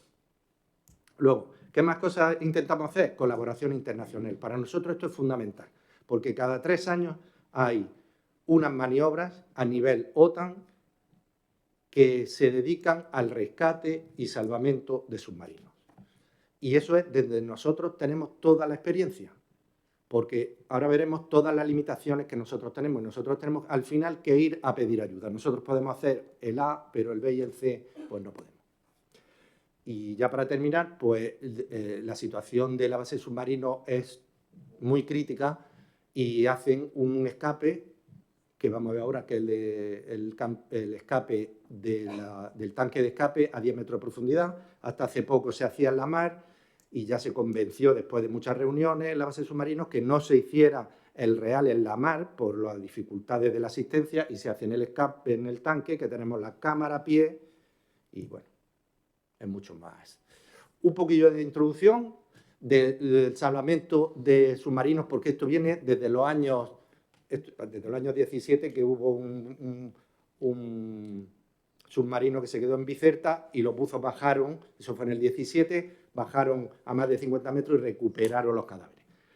El hito fundamental aquí es en el año 39, un submarino americano que se queda en 60 metros, que son 7 atmósferas y que ya el aire respirable produce una narcosis, síndrome de la borrachera de las profundidades, y consiguieron sacarlo después de 4 viajes con un mecanismo que es una campana que se acopla al submarino, hace efecto ventosa, pasan la tripulación, cierran, se desengancha por las presiones, llega a superficie, lo suelta, entonces hay variaciones de presión, que esto, como vemos, las variaciones de presión para todo buzo o tripulante submarino siempre va a ser peligroso, y arriba estaban las cámaras hiperbáricas.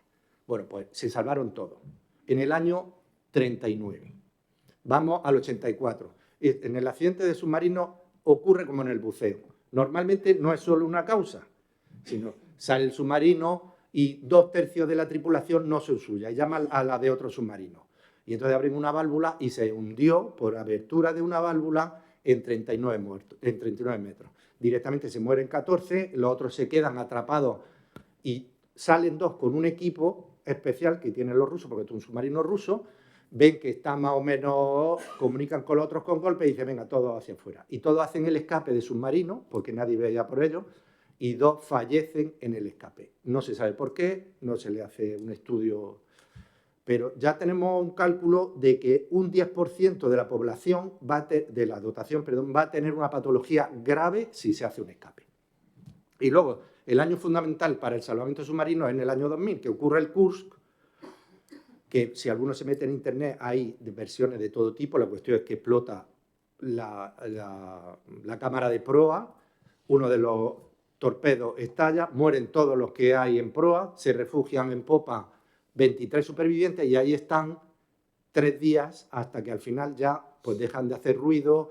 Y aquí se ofrecieron los noruegos, se ofrecieron los suecos, se ofrecieron los americanos, pero como era un submarino nuevo, con unos torpedos con una velocidad increíble porque crea un hueco, pues la cuestión es que la impresión es que posiblemente no quisieron las mismas autoridades rusas que entrara gente para ver cosas del submarino.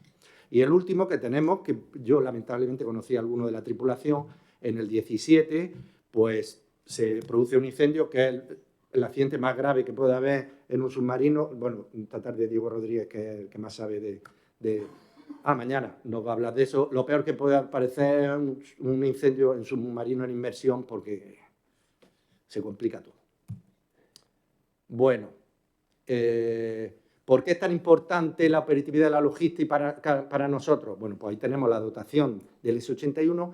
Cada vez que ha salido el S-81, un submarino de nueva fabricación totalmente española, que se ha visto sometido a una presión no de fabricación, sino de que haga navegación un poco apresurada, sobre todo en los últimos meses, pues había un grupo de gente, que el grupo Esmerat, que de salvamento, el grupo de submarinos médicos Equipment Rescue Team.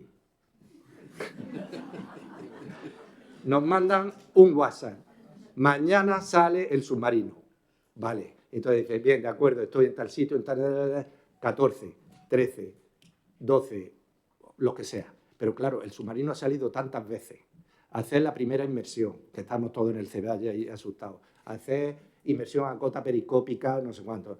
El día 24 hacen la prueba de la escotilla por la que salen los buceadores de combate por la salida del torpedo, que ya me han hablado a mí los que ya la han hecho, que la han hecho en Puerto, pero ahora la vamos a hacer en Mazarrón, que hay 20 y tantos metros, pues que es un poco dificultosa. En fin, submarino siempre para nosotros es un gran momento de estrés, sobre todo porque cuando nos llaman es, oye, ¿qué hay? La dotación va a hacer el escape tal día. Ya está la ambulancia pedida, el médico, y entonces vamos a la base submarino, que es esa imagen que tenemos a la izquierda, con un tanque estupendo, la temperatura del agua ideal, el agua transparente, tengo un buceador que ayuda al escapado, y bueno, y si hacen un escape con un traje como el que vemos ahí, que es rojo, naranja fosforito, que es el MK11, no sé si hay una foto que se vea un poquillo mejor, pero lleva una conexión a una válvula, se inyecta aire a presión, se equilibran las presiones, se abre la compuerta y sale el submarino. El escape de submarino es la última opción. Y en cambio, en el mundo, no sé si hay aquí alguien del cuerpo general, pero siempre, no, salimos de 180 metros. Imposible de lo imposible, y si no, que me rebata aquí algún compañero. Por encima de 70-80 metros, la narcosis hace imposible que alguien sea capaz de conectarse y desconectarse con una válvula. Imposible. Entonces, las dotaciones se creen que pueden escapar de 180 metros. En Cartagena lo tienen más o menos asimilado, porque saben que cuando nos separamos 3 millas, pues hay 400, 500 o 1000 metros, y entonces ya es profundidad de colapso y nadie vaya por ello. Pero lo que es el escape es una cosa que debe de tener todos claro. El escape es la última opción. Hay que esperar siempre a que vengan a por uno. La mayoría de los accidentes submarinos se producen en la salida o en la entrada del puerto. Y ahí tenemos el Siroco en los años 90 o 85, que tuvo una colisión. Bueno, pues si esto ocurre en el puerto de Cartagena, ¿vale?, se hunde parte y ahí se pueden quedar un tiempo, y ahí nosotros sí somos capaces de hacer unas maniobras que vamos a ver ahora. Y se habla de un submarino, cuando era el Ara San Juan o cualquier otro, perdido. Luego se ponen a buscarlo, lo localizan, y nosotros como médicos, y tengo aquí apuntado lo de Medical Advisor, es muy importante porque estamos 4 gatos y yo no puedo estar de Medical Advisor diciendo la supervivencia va a ser entre 5 y 7 días y al mismo tiempo esperando que salga alguien escapado. Así que limitación de personal total. ¿Qué podemos hacer ante un submarino?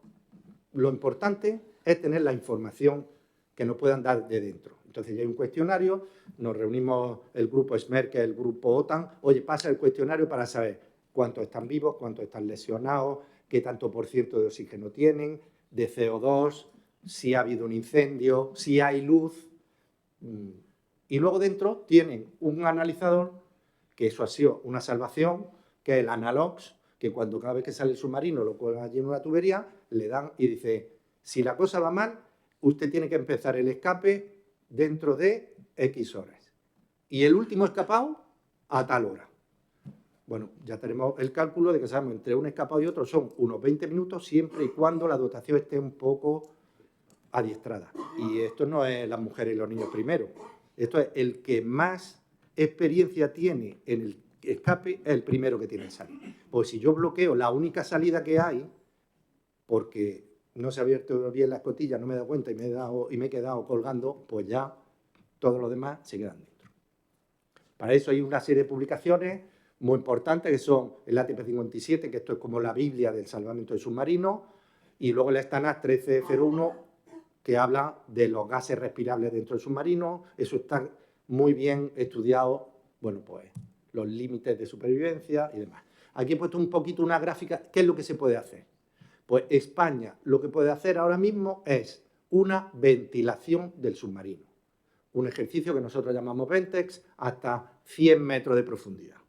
Y es bajar con los buzos, conectarle unas mangueras, se le inyecta aire fresco y se les quita aire viciado. Y ahí esperar.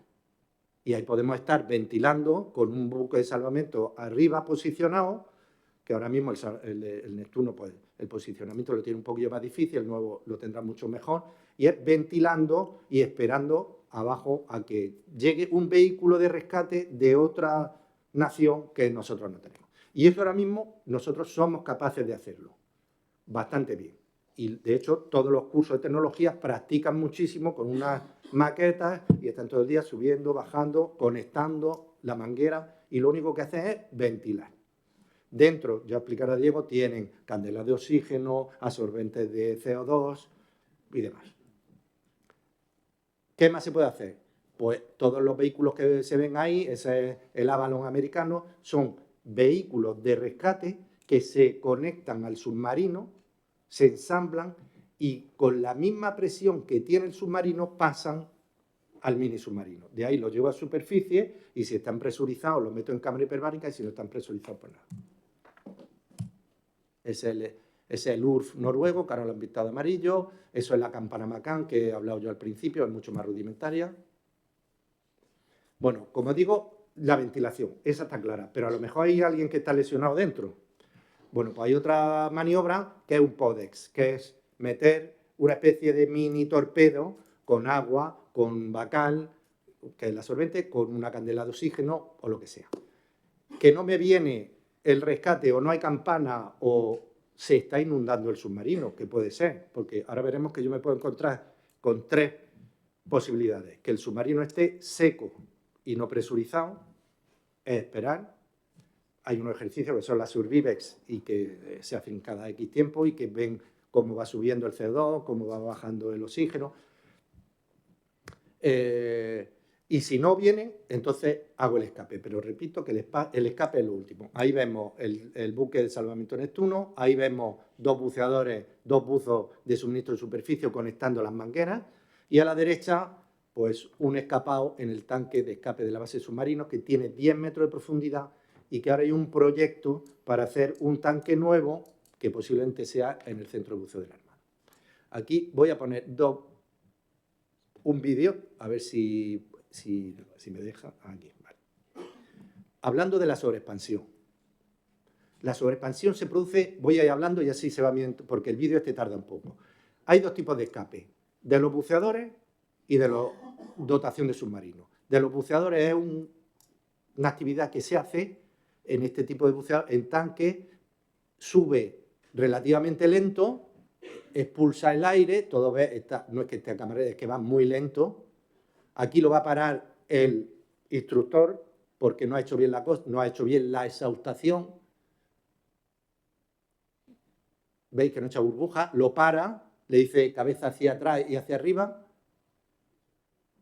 Bueno, pues la resistencia alveolar por encima de 80 centímetros, 1 metro, produce lesión alveolar.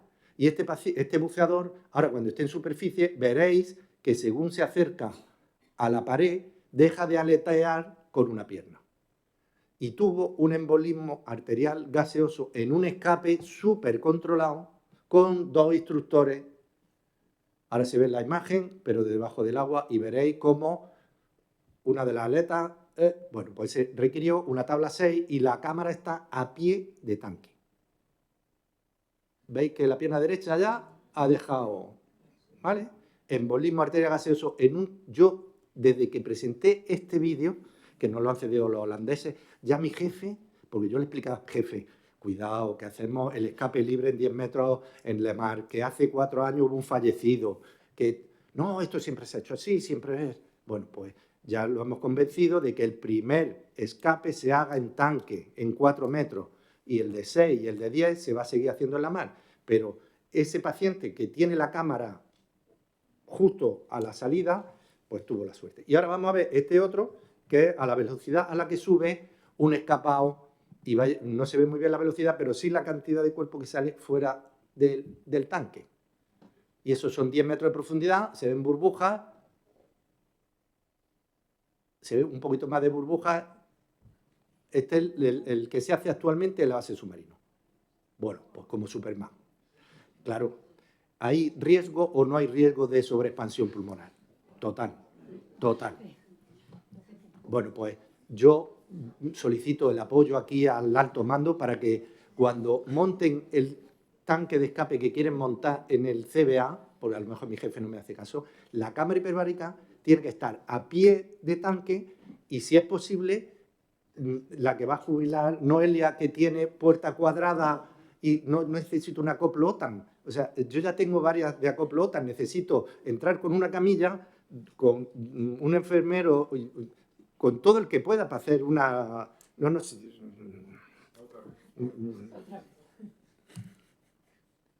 Bueno, esto es rescate contra escape, está clarísimo. Aquí hay un vídeo de lo bien que lo hacen en una piscina, pues toda la dotación. No solo les enseñan a hacer el escape, porque nosotros ahora mismo solo les enseñamos el escape, con el equipo completo, porque pueden estar X horas. Si ocurre el incidente en las costas de África, no voy a decir el país, y tardamos, el Neptuno tarda 3 días en llegar, pues a lo mejor están 3 días hasta que llega el Neptuno y tienen que estar en ese tipo de balsas salvavidas. A la izquierda tenemos el URF, que esto es lo ideal, transferencia bajo presión. Siempre que pueda, transferencia bajo presión. ¿Por qué? Porque me puedo encontrar, sobre todo, barotraumas. Sobre todo, barotraumas. Y da igual que tengan una perforación, eso es una autopsia de un escape de 50 metros. En este caso fue un buceador, como todo funciona mal, buceando de noche, invierno, la pareja no habitual, el traje con unos agujeros así de grandes, para rescatar un ancla. Creo que no es tan importante. Bueno, pues al final, ¿qué fue eso? ¿Enfermedad compresiva masiva o embolismo arterial gaseoso? Por sobreexpansión, pues no lo sabemos, pero cuidado, porque si yo hago 500 escapes al año y hemos visto ese ahí, pues la estadística es que cada X tiempo yo tenga un accidente grave. Para eso necesito una enfermería en condiciones, en fin. Bueno, problemas actuales. Falta de especialistas, ya lo hemos hablado. Y que es en ambiente extrahospitalario. Yo en el centro de buceo no puedo hacer una radiografía, no puedo hacer un escáner, no tengo un intensivista que me haga una intubación. Estoy siempre un poquito más hostil todavía. Que no es reconocida, eso ya no voy a entrar. Pero ahora vamos a la situación actual. A principios de siglo había 4/5 especialistas en el centro de buceo de la Armada y estábamos 4 residentes, llegamos a estas 4 residentes, algunos extranjeros. Y ahora estamos 2 MSB, que cuando yo no estoy, está el pobre Álvaro solo allí. Si yo estoy formando un especialista en MSB y sale y no ha visto un accidente grave de buceo, es como un intensivista que no ha intubado. Por mucho que haya hecho, y hacemos simulacros, pero antes había, por desgracia, más accidentes, tratados más accidentes civiles, y si yo hacía todo el rotatorio en Cartagena, siempre iba a haber accidentes de buceo en Cartagena. Y aunque estés en Neumo, vete para acá que hay un accidente de buceo. Y tú estás rotando en Neumo y se venía. Entonces, ahí veo, uno de los problemas es que nuestros residentes están acabando con un nivel de formación que no es el óptimo. Y bueno, y los especialistas pues estamos un poquillo cada vez más saturados, porque por diversas situaciones. Y mayores también. Y nos pasa efecto las inmersiones. Y claro, y cuando un jefe le explica, no, es que esto tiene riesgo de, pues entonces quiero que venga el especialista. Y entonces cada vez que hay un escape en submarino, como en la base submarina no es especialista, vamos nosotros. Cada vez que el Neptuno va a hacer una inmersión con gases, vamos nosotros. Sí, eso hay que... Y eso ya hice yo un escrito que mi jefe lo tiene, y es para modificar la plantilla del centro de buceo. Pero no solo la del centro de buceo, la del Hospital Central de la Defensa. Tiene que haber especialistas en los centros en los que hay cámara hiperbárica. Porque si no, al final, pues si Noelia se da de baja o yo me doy de baja, que ahora he estado 2 meses y medio, pues tengo un especialista. Y luego, la formación de los residentes no es lo mismo un residente que se puede fijar en 4 espejos que los tiene por encima que un residente que tiene un espejo. Va a aprender todo lo malo que yo le pueda enseñar. Se tiene que fijar en otro que... ya voy con... Cuidado con la titulitis y la seguridad, otro principio básico del buceo. Lo mismo que es difícil y callada, la seguridad no es negociable. Aunque si no tengo médicos, pues a lo mejor hay que disminuir los cursos de buceo o la actividad. Pone preguntas, por favor. Y con esto, sé casi un poco brusco, le paso la palabra al capitán Ismael.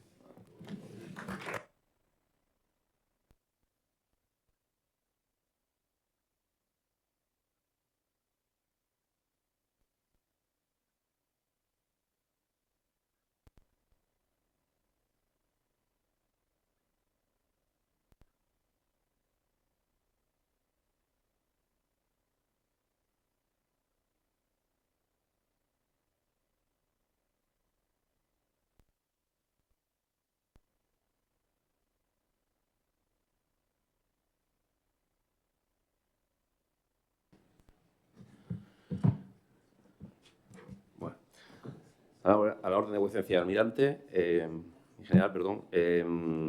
Bueno, soy el capitán enfermero Ismael Barco Aldúa, estoy destinado a la enfermería del Arsenal de Cartagena y la parte que voy a dar yo va a ser de la enfermería en ambiente subacuático. Tiene bastantes similitudes con las diapositivas que han dado los tenientes coroneles, por lo tanto voy a intentar hacerlo lo más reducida posible.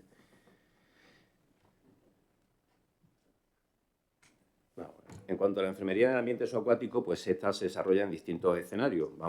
Principalmente va a ser la actuación en los buceadores antes de la inmersión, durante la inmersión, tras la inmersión en caso de un accidente de buceo, el tratamiento durante el traslado de la evacuación, tratamiento dentro de las cámaras hiperbáricas y las medidas posteriores al tratamiento de recompresión. Esta asistencia se va a hacer desde las plataformas de los buques, en primer lugar, aquellos que tienen cámara hiperbárica, como pueden ser Neptuno, Cazaminas o Hespérides, aquellos buques que no tienen cámaras hiperbáricas, o bien de aquellas las embarcaciones desde las que se realizan ejercicios de buceo y de seguridad. Normalmente, antes de la inmersión, siempre se va a hacer una exploración previa a la inmersión. Ahí existe una checklist en la que se realiza una serie de preguntas a los buceadores. Y hay una parte importante desde el punto de vista sanitario, en el que preguntamos sobre patologías previas que tengan los pacientes, si he consumido algún tipo de sustancia, si siguen algún tipo de tratamiento, alimentación, horas de descanso, en fin, todo aquello que puedan influir en la inmersión. Las medidas de seguridad previa a la inmersión, esto es un trabajo fundamentalmente de los propios buceadores. Ellos tienen que planificar siempre la inmersión, a qué tiempo de inmersión van a realizar, qué tipo de trabajo van a estar, el tipo de actividad, las paradas que van a realizar, que tienen que revisar siempre el equipo de inmersión y también intentar valorar todos los factores externos, como por ejemplo pueden ser las condiciones de la mar y la visibilidad. En cuanto a las recomendaciones que hacemos el personal de enfermería, que normalmente suele ser el primer interviniente, pues hay que asesorar siempre sobre el tema de la alimentación. Nunca entrar en ayunas ni hacer comidas copiosas. Hay que retirar lentes de contacto o aquellas prótesis dentales que puedan repercutir o afectar de forma negativa durante la inmersión. Comprobar que pueden hacer las maniobras de valsalva. Es importante al iniciar la inmersión, aquel buzo que no pueda realizar una compensación, pues no debe realizar el ejercicio de buceo. Y previamente siempre tiene que haber un contacto telefónico con la cámara hiperbárica más próxima.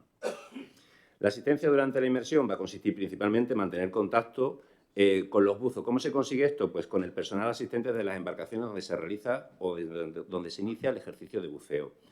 Los propios buzos deben saber cuáles son las normas de seguridad, es decir, tienen que bucear en pareja, nunca solo, tienen que tener preestablecido unas señales de comunicación entre ellos y saber el tiempo de inmersión, el tipo de trabajo que van a realizar, paradas técnicas, etc. Como ha comentado anteriormente el teniente coronel Izquierdo, accidentes de buceo. Yo voy a hacer una especial mención a los ahogamientos, que es la primera causa de muerte. Normalmente el enfermero suele ser el primer interviniente, o en este caso se tiende a que sea el primer interviniente. Pero no es así, es decir, el primer interviniente tiene que ser el personal que asista a esos buzos desde las embarcaciones donde se realiza el ejercicio de buceo. Por lo tanto, es importante que haya un adiestramiento de ese personal ante este tipo de accidentes. Luego, el resto de accidentes, como había comentado anteriormente el teniente coronel, pues son todos esos que hay ahí. Tras la inmersión, pues en caso de un accidente de buceo, esta asistencia, como he dicho, se van a hacer en tres plataformas diferentes. Por un lado tenemos los buques con cámara hiperbárica, donde el tratamiento de recompresión va a ser inmediato. Aquellos buques que no tienen cámara hiperbárica o en aquellas embarcaciones desde las cuales pues, tendría que plantearse hacer una evacuación hacia un centro con cámara hiperbárica. La actuación de enfermería en accidente de buceo, bueno, pues como protocolo general, pues tenemos en principio hacer una valoración inicial del paciente, ¿no? Esta va a consistir en aplicar los primeros auxilios. Tratamiento importante e imprescindible, oxigenoterapia normovárica. Es decir, todo accidente por buceo, lo primero que tenemos que hacer es aplicar oxígeno. Luego, ya a partir de ahí, fluidoterapia, fármacos según vaya indicando pues, el médico especialista en ambiente hiperbárico y evacuación y traslado a las cámaras. La valoración inicial del paciente se va a realizar en superficie. Para hacer esta valoración, ¿qué es lo que tenemos que hacer? Pues intentar explorar el estado neurológico del paciente, que nos va a orientar sobre el tipo de patología que va a sufrir. Importante, como han comentado anteriormente, es el interrogatorio a la pareja del buzo, quien nos puede orientar sobre cómo ha ocurrido el accidente, dónde ha ocurrido el accidente y por qué ha ocurrido. Una vez que tengamos al paciente en superficie, lo importante es quitarle el traje de buzo para hacer una mejor exploración. Y esto, pues, nos va, como anteriormente he dicho, nos va a orientar un poco sobre la patología de buceo que presente. Tratamiento, oxígeno al 100% y la máxima velocidad que nos permita el regulador. ¿Por qué? Porque favorece la eliminación de las burbujas de nitrógeno y este es un tratamiento que tenemos que iniciar desde el inicio hasta el final. Para ello, tenemos que tener en cuenta que las botellas de oxígeno tienen que tener una suficiente autonomía. Una botella de oxígeno de 2 litros nos va a permitir a esa velocidad de administración de oxígeno una media de 30 minutos, con lo cual hay que tenerlo en cuenta. La hidratación se va a realizar por vía endovenosa y, bueno, mascarillas herméticas para evitar pérdida de oxígeno y siempre proteger contra la hipotermia. Aquí tenemos un ejemplo del equipo de administración de oxígeno normovárico que normalmente llevamos en los barcos o en las embarcaciones. Yo creo que casi todo el mundo lo habrá visto. Se denomina SOS y consta de una botella pues, pequeñita de 2 litros con un ambú y pues, tiene cánulas de Guedel y mascarillas. Y luego hay otro sistema del que habla el teniente coronel, que es el Venol System, que es un circuito cerrado y que permite pues, que el oxígeno o la fracción de oxígeno que sea expirada se vuelva a reutilizar, con lo cual nos permite una mayor duración de la botella que, por ejemplo, una botella estándar. A tener en cuenta, en caso de accidente de buceo, siempre hay que alertar la cámara hiperbárica. Y una vez que tengamos alertada la cámara hiperbárica, hay que darle una serie de información. Medios de evacuación que vamos a utilizar, hora prevista de llegada y el estado general del paciente. Hay una serie de modelos de informes que recoge la doctrina de buceo, la DBC-01, que anteriormente también se ha comentado, en los que habría que rellenarlo y mantener a la cámara informada. Estos informes suelen recoger datos sobre la inmersión, o sea, profundidad, tiempo, trabajo y parada, y también una serie de datos clínicos. En cuanto a la evacuación y el traslado a la cámara hiperbárica, antes de hacer una inmersión, siempre tenemos que tener preestablecido un plan de evacuación. Tenemos que tener en cuenta cuáles son las cámaras hiperbáricas que están activadas, es decir, hay que llamar y comprobar, porque muchas de ellas están cerradas o que no actúan o que no funcionan durante 24 horas o que están cerradas por mantenimiento. Hospitales de referencia para hacer cualquier consulta que no requiera una recompresión y tener en cuenta los medios de evacuación, que pueden ser terrestres, marítimos o aéreos, rutas de evacuación y rutas alternativas. En cuanto a las rutas terrestres, pues el medio más empleado suele ser, la evacuación terrestre suele ser el medio más empleado. Normalmente vamos a utilizar una ambulancia de soporte vital avanzado. Hay que seguir una ruta lo más cercana posible al nivel del mar. ¿Por qué? Porque aquellas rutas que requieran una elevación de cota superior a 300 metros siempre va a agravar la patología del buceador. Como medidas de soporte vital, oxígeno, fluidoterapia y la farmacología, pues según indique el médico especialista en ambiente hiperbárico. Hay que evitar aceleraciones y desaceleraciones que agraven la patología. Evacuación aérea, pues igual, un avión que esté hermético o, en caso de un helicóptero, no sobrepasar cotas superiores a 300 o 1000 metros. Por lo mismo que hemos dicho anteriormente, porque puede agravar la situación del accidentado. Y las mismas medidas de soporte vital, oxígeno, fluidos y farmacología según indicación. En cuanto a la evacuación marítima, el medio de transporte que más se va a utilizar va a ser las embarcaciones de seguridad desde las que se asisten a los buceadores. Desde ahí se van a trasladar, como ya he dicho anteriormente, a las plataformas con cámara hiperbárica, sin cámara hiperbárica, o desde las propias embarcaciones trasladar, por ejemplo, al Centro de Buceo de la Armada, en Cartagena. Las medidas de soporte van a ser exactamente las mismas. En cuanto al tratamiento en la cámara hiperbárica, pues tenemos técnicas propias de los cuidados de enfermería, riesgo del oxígeno en la cámara hiperbárica y normas de seguridad. Antes de entrar a la cámara hiperbárica siempre hay que utilizar ropa cómoda, es decir, ropa de algodón, nunca ropa sintética. Los cambios de presión siempre van a provocar alteraciones en la temperatura, por lo tanto hay que proteger a los pacientes con la hipotermia, por la hipotermia. Tiene que establecerse una señal de comunicación porque siempre suele haber mucho ruido y a veces la comunicación verbal es bastante complicada. Hay que evitar la ansiedad, informando siempre al paciente de qué tipo de tratamiento se va a realizar. Y en caso de que los pacientes estén muy ansiosos o muy agresivos, directamente hay que utilizar la sedación, porque si no es imposible meterlo dentro de una cámara hiperbárica. En cuanto a las normas de seguridad, riesgo de oxígeno. El oxígeno a altas concentraciones durante bastante tiempo siempre va a provocar una toxicidad, o la mayor parte de los casos va a provocar una toxicidad. ¿Cómo se manifiesta esto? Pues con convulsiones y con espasmo. No debemos introducir elementos que provoquen riesgo de incendio, nada de material graso, ni material electrónico. Si se va a introducir algún tipo de material electrónico que sea por debajo de 12 voltios, por ejemplo, como un pulsosímetro, nada de ser metálico y hay que siempre descalzarse. Técnicas propias de enfermería. El enfermero, como el primer interviniente en la asistencia dentro de una cámara hiperbárica, tiene que tener la capacidad para detectar de forma temprana los signos de empeoramiento durante el tratamiento, por ejemplo, como lo que ocurre en las intoxicaciones por oxígeno. Hacer especial mención que al personal asistente en muchas ocasiones tiene que utilizar también tablas de oxígeno, pues existe un riesgo que ellos también sufran intoxicaciones. Por lo tanto, este personal tiene que tener el reconocimiento en vigor. En cuanto a las fijaciones, por ejemplo, tipo sondas y tubos, hay que realizarlos con suelo fisiológico, nunca con aire. Por el cambio de presiones se puede producir una explosión dentro de los globos.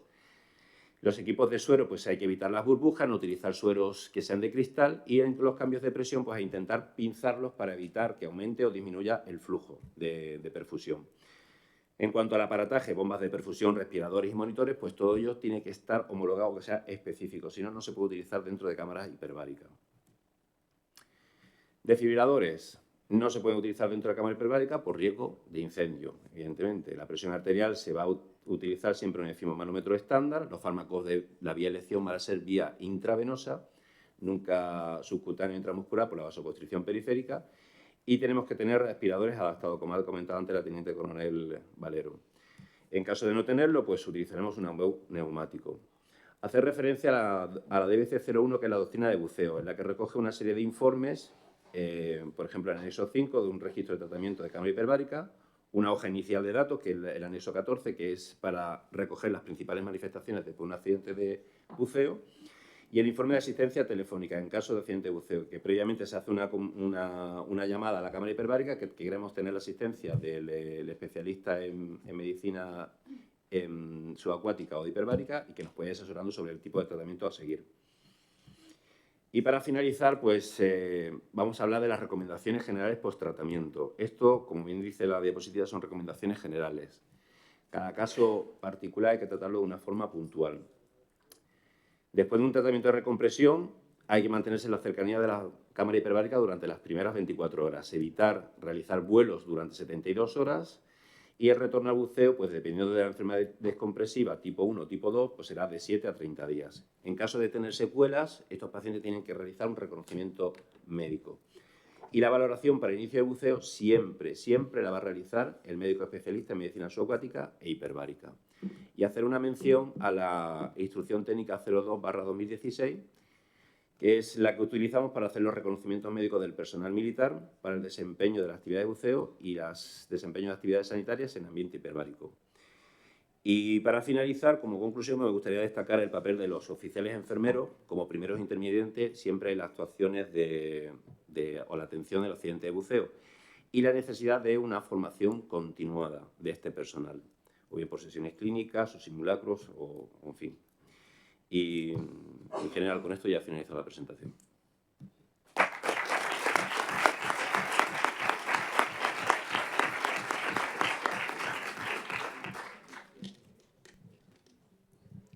¿Preguntas? Tengo hambre.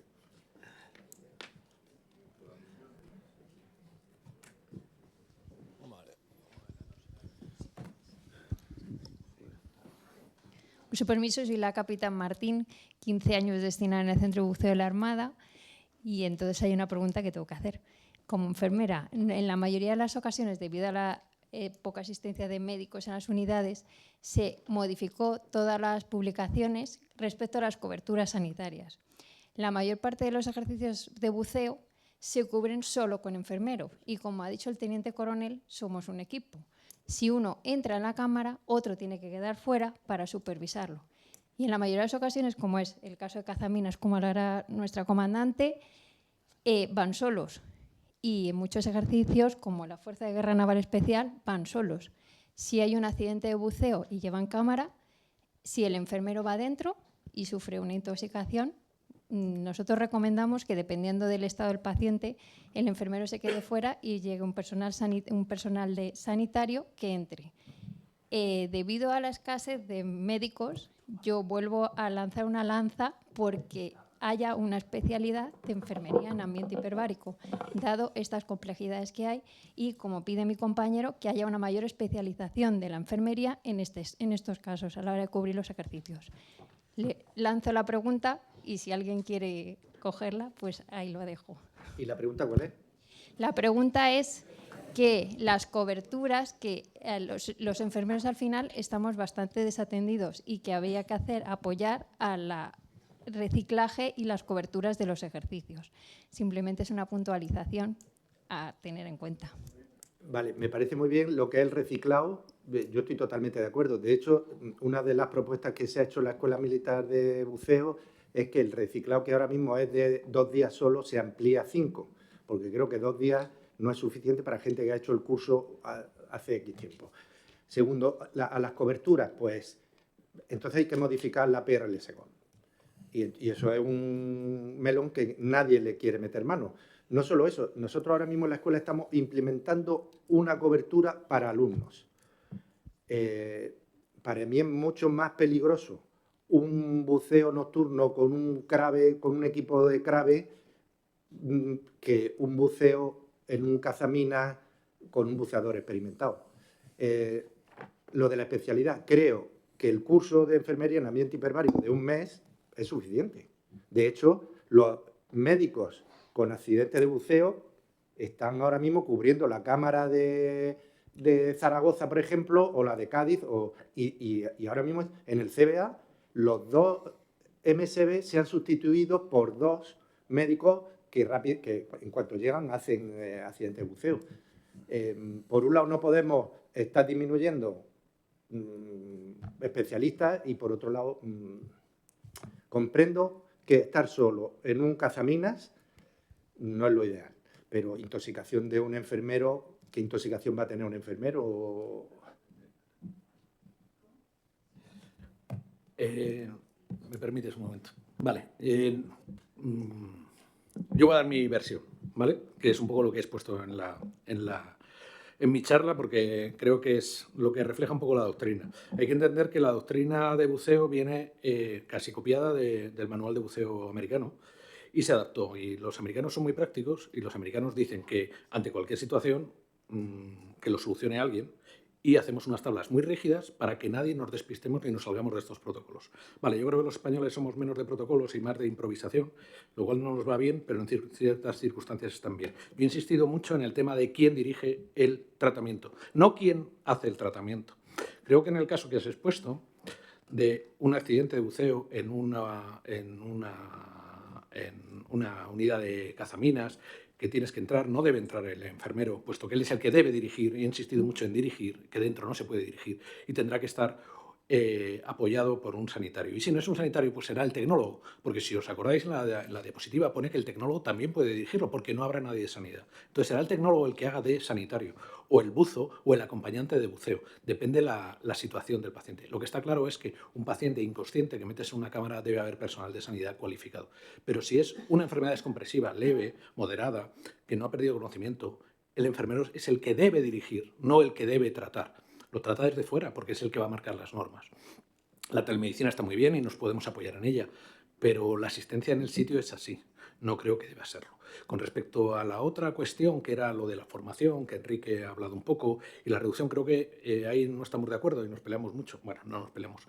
Pero creo que no es bueno que por no tener personal asumamos capacidades que no tenemos formativas. Quiero decir, si no tenemos intensivistas, no haremos medicina intensiva, no abriremos unidades de intensivos. Pues si no tenemos personal de medicina subacuática especialista que tiene, lo que pasa que es que hay que marcar cuáles son sus acciones, porque tenemos en intensivos no hay un intensivo y un medio intensivo. Aquí parece que tenemos un especialista en medicina subacuática y uno de actitud de accidentes de buceo. Entonces, ¿qué cubre cada uno? ¿Qué es lo que debe hacer? Yo soy cirujano, pero medio cirujano. O sea, yo opero las uñas, pero los pies no. Bueno, entonces eres podólogo, ¿vale? Entonces, si eres cirujano, eres cirujano. No puedes ser medio cirujano. Bueno, yo opero, pero me voy en el Dédalo, en la misión, y solo opero apendicitis, porque es lo que sé. Pero si me viene un tío con un explosivo, pues es muy complicado. Entonces, creo que no sé si he respondido a tu pregunta. Y en cuanto a la formación, por supuesto, cuanto más formación, mejor. Pero lo que tenemos claro todos aquí es que tenemos un déficit de personal. Médico, enfermería, auxiliares, casi de todo. Nuestro problema no es nuestra formación, como ha dicho el Dende en el Callejón, nuestra formación comparada con los estándares europeos es tan buena o mejor que lo que nos piden en Europa a nivel civil. A nivel civil. La formación en medicina subacuática, medicina en ambiente hiperbárico y enfermería. Teóricamente somos los que mejor, y estoy seguro que estamos mejor formados que muchísima gente en vida civil española y europea. Pero si no somos, si como han dicho antes somos los que somos, no podemos cubrir todo, de todo y a todas horas, porque sufrimos la enfermedad descompresiva igual que el buceador. Y muchos de vosotros sabéis que hay problemas para realizar ciertos tratamientos. Y existe un riesgo real, porque ha habido accidentes, de hacer una tabla de descompresión de 4 horas y con la tabla que todos conocéis, con 18 metros, no podemos estar más de 60 minutos. Y te ves en situaciones, como he visto yo en Ferrol, dando un tratamiento de un intoxicado por humos y decir, ¿me como yo las 90 minutos o hacemos intercambio 45 para no sufrir yo una enfermedad descompresiva? Pues tienes que adaptarte a la situación. Y en el caso de un accidente de buceo en la mar, pues tienes que adaptarte al personal que tienes. Pero no es lo mejor adaptarse, sino es tener todo el personal que necesitamos. Con permiso de vuecencia, mi general, capitán Tierno. Estoy destinado en la UME, pero he estado 10 años en unidades de buceo. Este problema de personal y de formación, al igual que los médicos y los enfermeros hacen la misma actitud juntos en la misma clase para el accidente de buceo, ¿no se han planteado que se cree una especialidad de enfermería que sea de 2 años, igual que los médicos, y que tengan unas capacidades similares, si no las mismas, en el tratamiento o en la dirección de accidentes de buceo? Yo creo que esto se habló, o yo lo he oído alguna vez anteriormente, pero creo que podría ser una solución a este problema tan grave y tan difícilmente solucionable que hay de personal médico con especialidad de medicina subacuático. No sé qué opinan ustedes, supongo que habrá opiniones diversas en darle las mismas atribuciones o parecidas a un enfermero que a un médico, pero al igual que estamos a la par en la aptitud de tratamiento de accidentes, podríamos estar cercanos o a la par en la de especialistas. Gracias.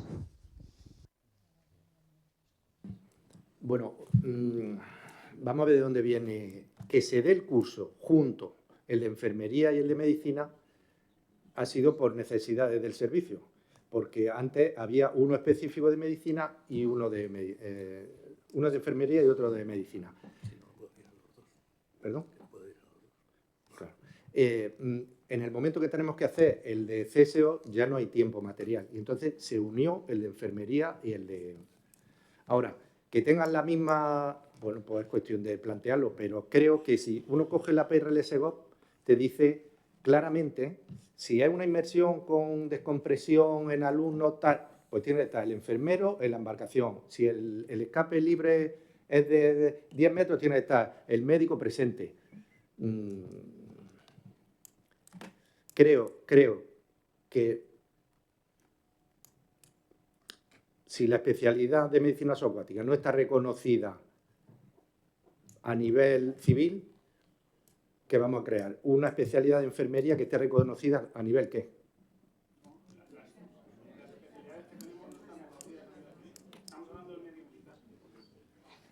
No queda tiempo para más. Por favor, los que quieran comer pueden subir a la 8ª planta y por 8,20 € en una maquinita lo sacan el ticket y comen en línea, y el resto de ponentes y comité nos acompañan a comer al comedor de protocolo. Muchas gracias a todos.